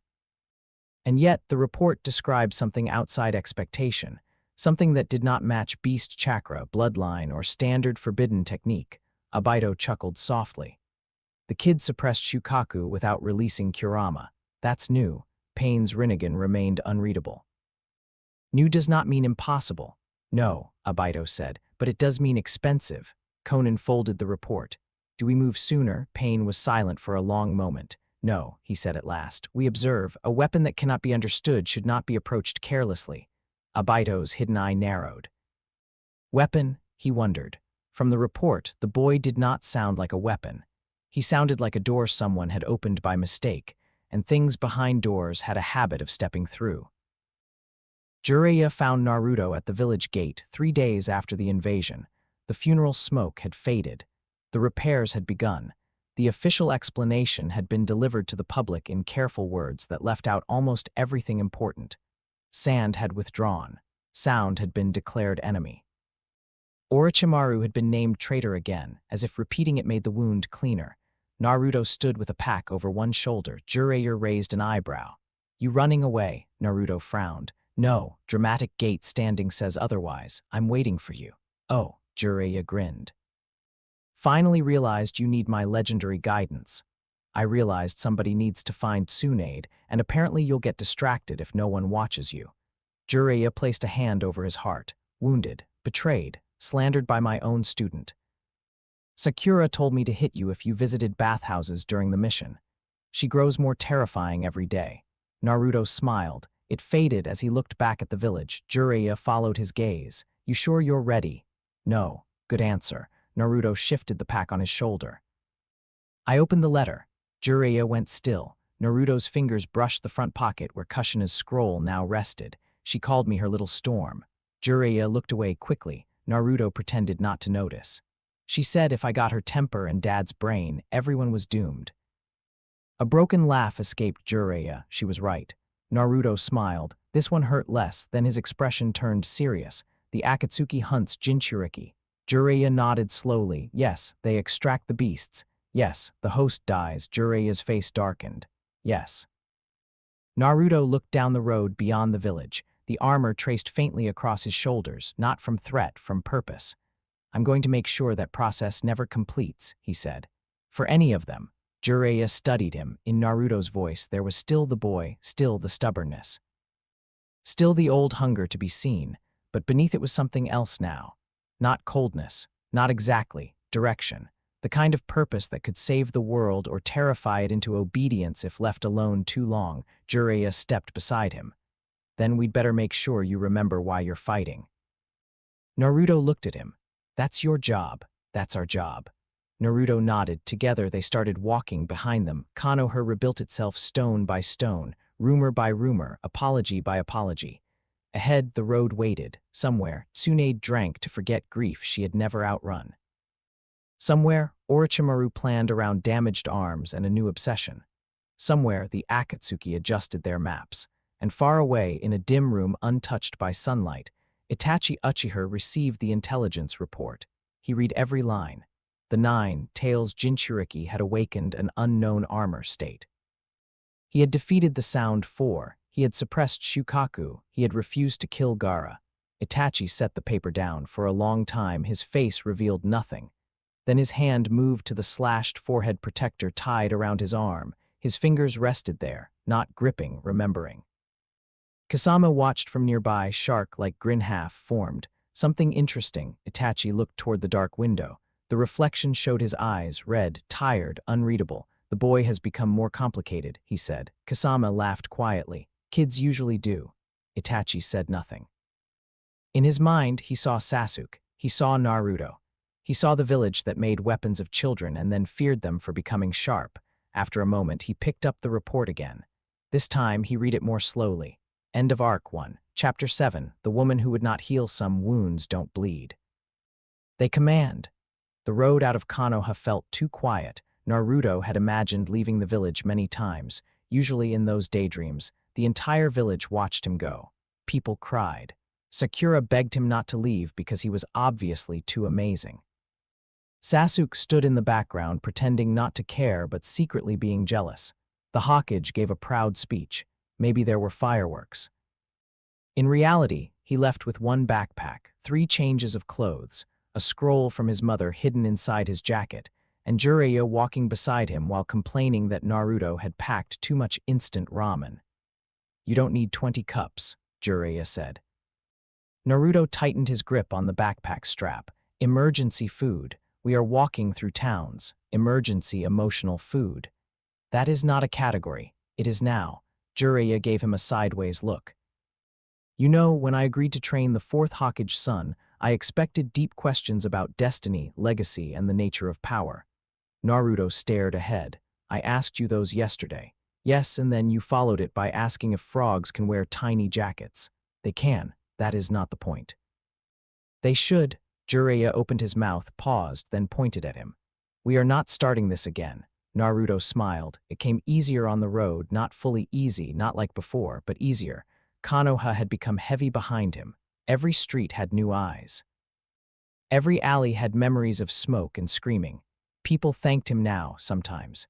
Others crossed the road when they saw him. Some did both at once, which was somehow worse. Out here, the trees did not know what he had become. The birds did not whisper. The dirt road did not care whether his father was the 4th Hokage or whether some ancient war machine slept beneath his skin. The road only asked one thing, keep moving. Naruto understood that. The Slayer inside him understood it too. That was the problem. Sometimes, walking felt too natural now. One step after another. No questions, no rest, no ending. The memories under his skin liked roads, corridors, battlefields, and anything that reduced life to direction, forward, always forward. Naruto looked down at his hands, normal. No armor, no red script. Good, Jiraiya noticed anyway. You're doing that hand thing again. Naruto shoved his hands into his pockets. What hand thing? The thing where you look at your fingers like they might file a complaint. My fingers are fine. Glad to hear it. Very important diplomatic update, Naruto snorted. They walked in silence for a while. Then Jiraiya said, more softly, nightmares. Naruto's shoulders tensed. He thought about lying. Then he remembered Jiraiya sitting beside him at Training Ground 3 and not pretending everything was fine. Yeah, what kind? Naruto watched a leaf drift down from a branch, not always bad. Jiraiya did not interrupt. That's what makes it weird, Naruto said. Some of them are horrible, fire, screaming, monsters, metal halls. I wake up and my hands hurt like I was punching stone all night. And the others? Naruto's face tightened. The others feel peaceful. Jiraiya glanced at him. Naruto hated saying it out loud, but the words came anyway. In some dreams, I'm fighting, but I know exactly what I am. No confusion, no village, no people staring, no wondering if I'm a boy or a weapon. Just enemies and purpose, he swallowed. Then I wake up and I miss it for a second. The road seemed quieter after that. Jiraiya's face lost its usual lazy humor. That scares you. Yeah, good, Naruto frowned. How is that good? Because missing simplicity is normal, Jiraiya said. Soldiers do it all the time. Battle is terrible, but it can also be clean in ways life isn't. Enemy there, ally here. Survive, protect, fight. The danger is when you start thinking clean means right. Naruto looked at him. Jiraiya tapped Naruto's forehead with one finger. You're not wrong for feeling it. You'd be wrong if you stopped questioning it. Naruto rubbed his forehead. You always make good advice sound annoying. It's a gift. They kept walking. Behind them, Konoha disappeared into distance. Ahead, the search for Tsunade began. Finding Tsunade, Naruto quickly learned, was less like tracking a legendary medical ninja and more like following the aftermath of a natural disaster that owed people money. Jiraiya's method was not impressive. They went to a town. Jiraiya asked around. Someone mentioned a blonde woman with impossible strength and a gambling habit. They followed. Repeat. The first town remembered her because she had won 3 rounds of dice, lost 7, punched a table in half, and left through a back window when creditors arrived. The second town remembered her because she had healed a merchant's broken spine in exchange for sake, then lost the sake money before sunset. The third town remembered her because an entire gambling hall had banned her, not for cheating, but because every time she lost, the building somehow became less structurally sound. Naruto listened to the stories with growing disbelief. This is the person who's supposed to become Hokage. Jiraiya scratched his cheek. In fairness, yes. That did not answer anything. She is very qualified. She punched a table because dice were mean to her. You haven't met the dice. Naruto stared. Jiraiya kept walking. By the 4th town, Naruto had formed an image of Tsunade in his head. A terrifying old woman pretending to be young, probably drunk, probably angry, definitely dangerous, and somehow the best person to run Konoha. Honestly, after the council meeting Jiraiya had described, Naruto was willing to consider it. The problem was that someone else was following the same trail. Naruto noticed first, a broken branch too fresh, a footprint too deep for civilian sandals, a faint smell of snakes under the normal town road stink. He stopped. Jiraiya stopped with him. What? Naruto looked toward the trees lining the road. Sound. Jiraiya's expression sharpened. You sure? Naruto closed his eyes. The world opened in pieces, birdsong, wind, distant cartwheels, Jiraiya's breathing, his own heartbeat. Farther out, 2 chakra signatures, suppressed, watching. And beneath them, that oily wrongness, Orochimaru not present, but near enough in purpose. Scouts, Naruto said. Jiraiya's voice became quiet. How many? 2. Can you ignore them? Naruto opened his eyes. The red script under his skin twitched once. He forced it still. Yes. Jiraiya smiled faintly. That sounded painful. It was. Good. We keep walking. Naruto stared at him. They're enemies. They are bait. Naruto looked back toward the trees. The slayer inside him agreed with his first instinct, eliminate. But Jiraiya had been drilling this lesson into him for days. Not every visible enemy was the real target.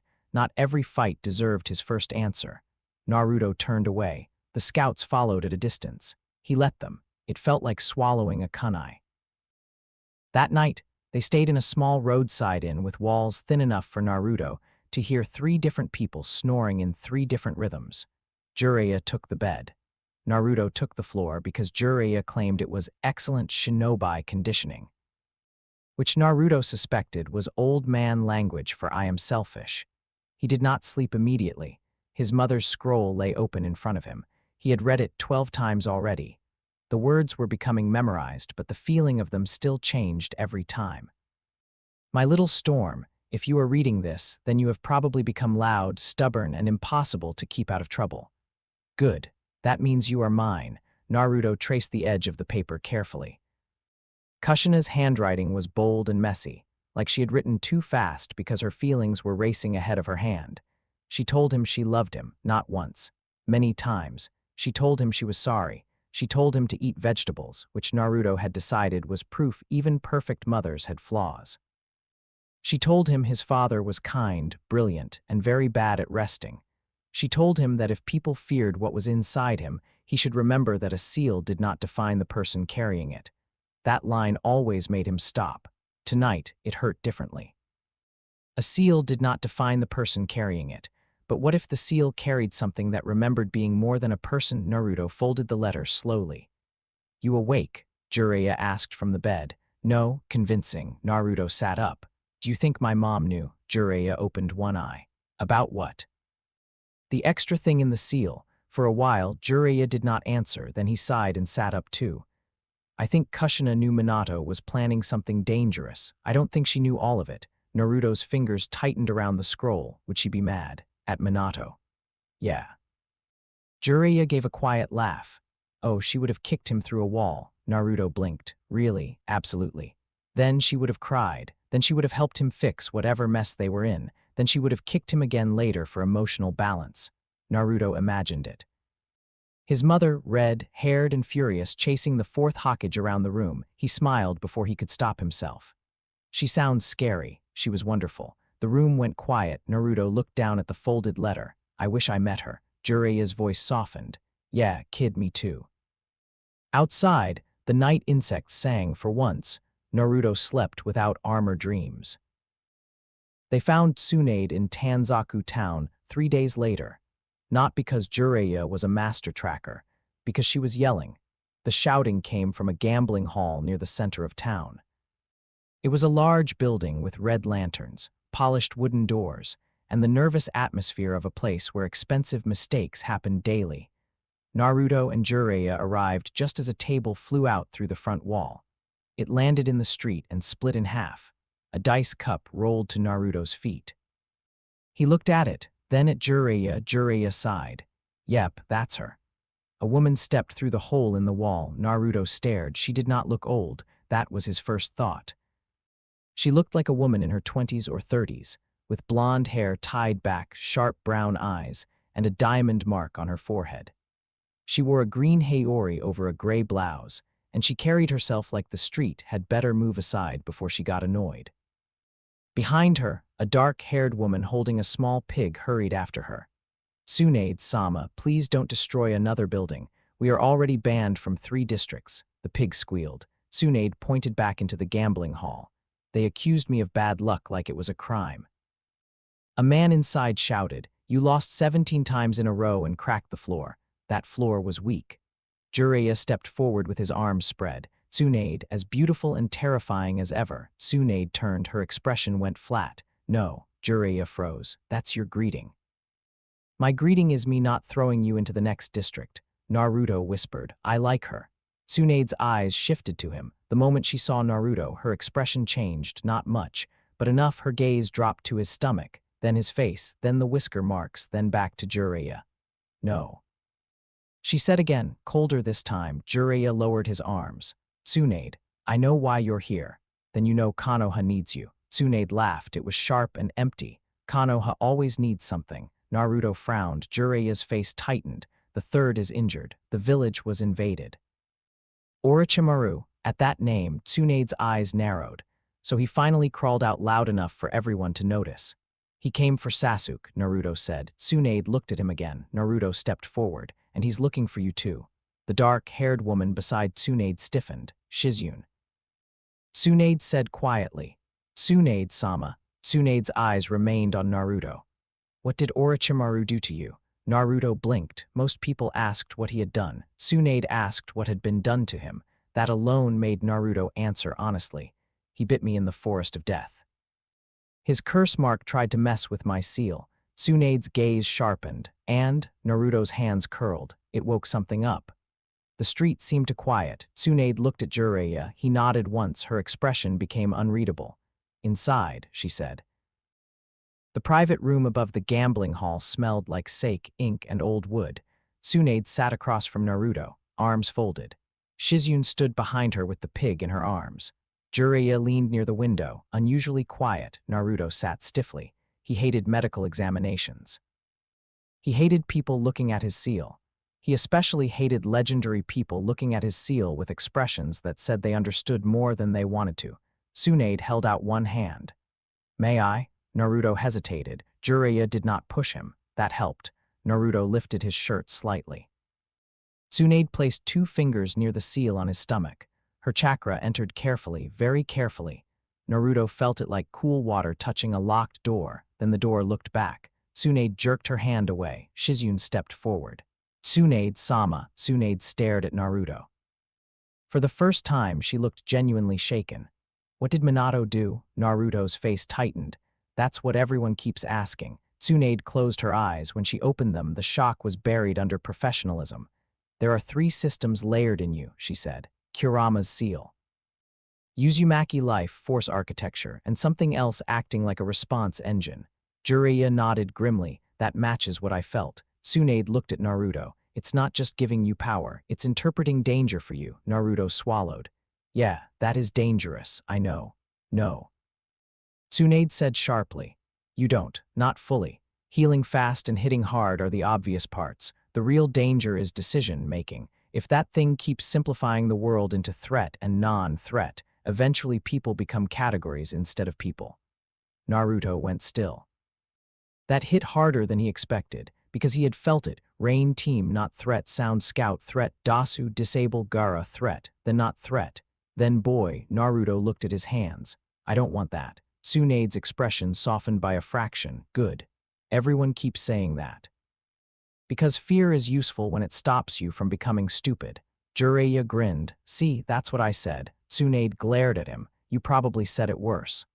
"I did." Naruto looked back at Tsunade. "You can help." Tsunade leaned back. "I can understand some of it. Maybe stabilize the strain on your body. Maybe teach you how to recognize when your healing factor is hiding damage instead of fixing it." Naruto's eyes brightened. "But," Tsunade's face closed, "but I am not going back to Konoha." The hope dropped from Naruto's chest. Jiraiya straightened. "Tsunade? No, the village needs a Hokage. The village has elders who love making decisions. Let them enjoy the consequences." "Tsunade," Jiraiya said more quietly, "the old man asked for you." Something flashed across her face, pain, then anger covering it. "The old man should have retired years ago. He almost died. People do that." The room went cold. Naruto stared at her. Tsunade noticed. "What?" His voice came out harder than intended. "That's it." Jiraiya closed his eyes. "Naruto." "No," Naruto said, standing. "That's it. People do that. The village got attacked. The old man is hurt. Orochimaru is still out there. Akatsuki is hunting Jinchuriki. And you're just going to sit here gambling because people die." Tsunade stood too. The air changed instantly. Her chakra filled the room like pressure before an earthquake. Shizune looked alarmed. Jiraiya pushed off the wall. Tsunade's voice dropped.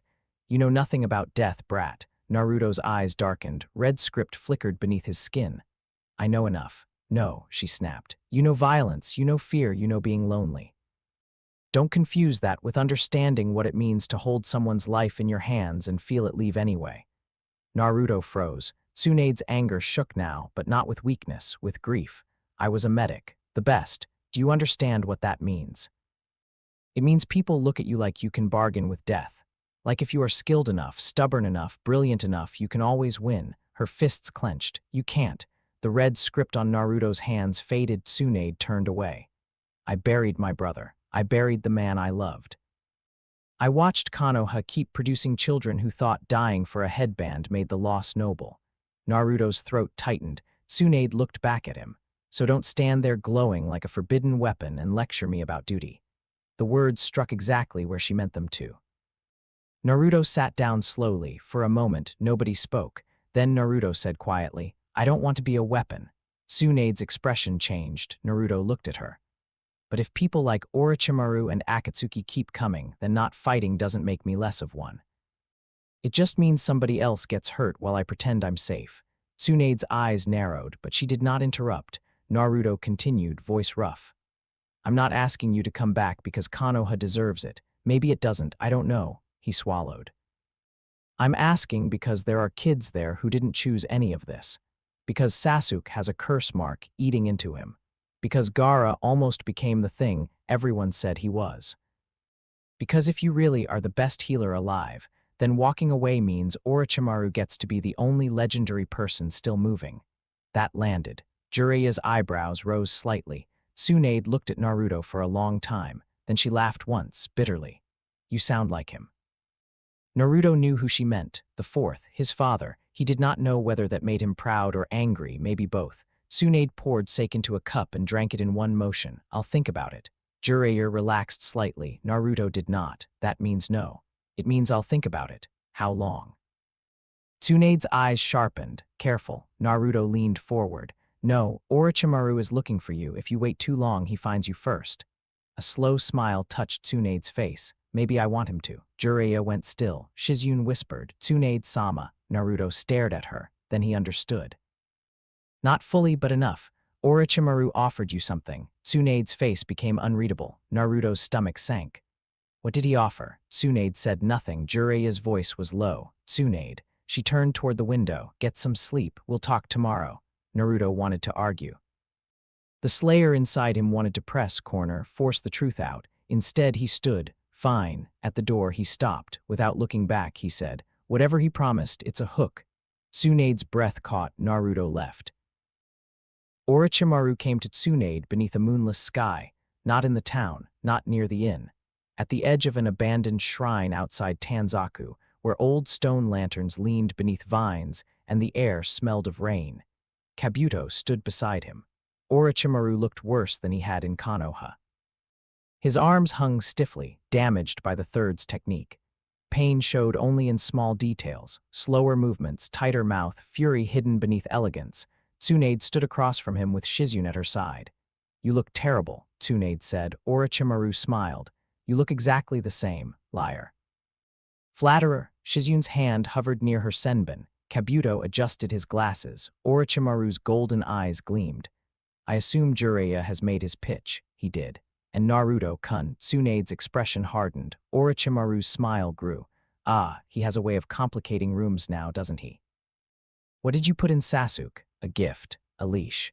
Those are often the same thing, depending on who holds the end. Tsunade's fists tightened. Orochimaru continued, voice soft. I made you an offer before. I repeat it now. Heal my arms, and I will return them to you. The world seemed to stop around those words. Shizune's face twisted. Tsunade-sama, no. Tsunade did not move. Orochimaru's voice became almost gentle. Nawaki, Dan. Their bodies, their voices, their dreams. You could see them again. Tsunade closed her eyes. Naruto's words returned. It's a hook. She hated him for being right. Orochimaru tilted his head. You have spent years running from death. I offer you victory over it. Tsunade opened her eyes. No, she said quietly. You offer me a corpse wearing memory. Orochimaru's smile thinned. But you are tempted. Tsunade said nothing. That was answer enough. Kabuto looked toward the trees. Orochimaru-sama. A figure stood among the shadows. Naruto. Red sealing script glowed faintly around his wrists. Jiraiya landed behind him a moment later, breathing hard.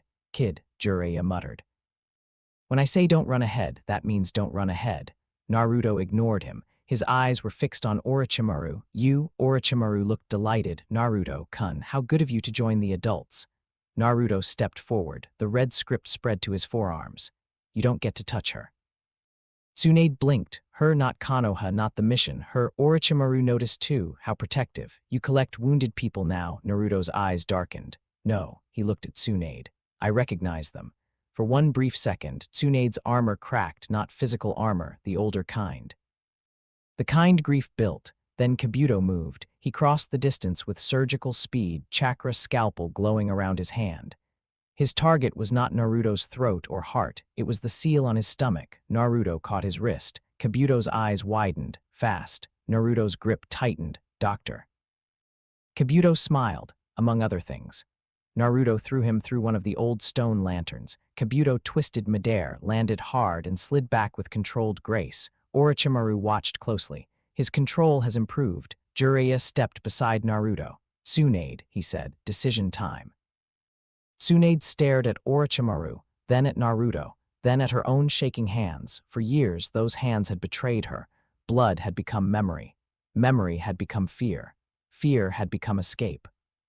Now a 12-year-old boy carrying a nightmare in his seal stood between her and the man offering to reopen her graves, not because he thought she was strong, but because he knew she was wounded. Tsunade laughed softly. It sounded broken. Then it became real. Orochimaru. He looked at her. She smiled. It was not kind. Offer declined. Orochimaru's eyes cooled. How disappointing. Tsunade cracked her knuckles. The sound echoed through the shrine. No, she said. This is going to be very satisfying. Kabuto adjusted his stance. Jiraiya grinned. Naruto's armor formed across his shoulders. For once, the slayer inside him did not rise alone. Beside him stood Jiraiya, ridiculous and powerful. Across from him stood Tsunade, terrified and furious and choosing to move anyway. For the first time, Naruto understood something important. Purpose did not have to be lonely. Orochimaru's killing intent flooded the shrine. Naruto stepped forward. Tsunade stepped with him. And somewhere beneath Naruto's skin, the divinity machine turned toward the snake and remembered exactly what it was built for.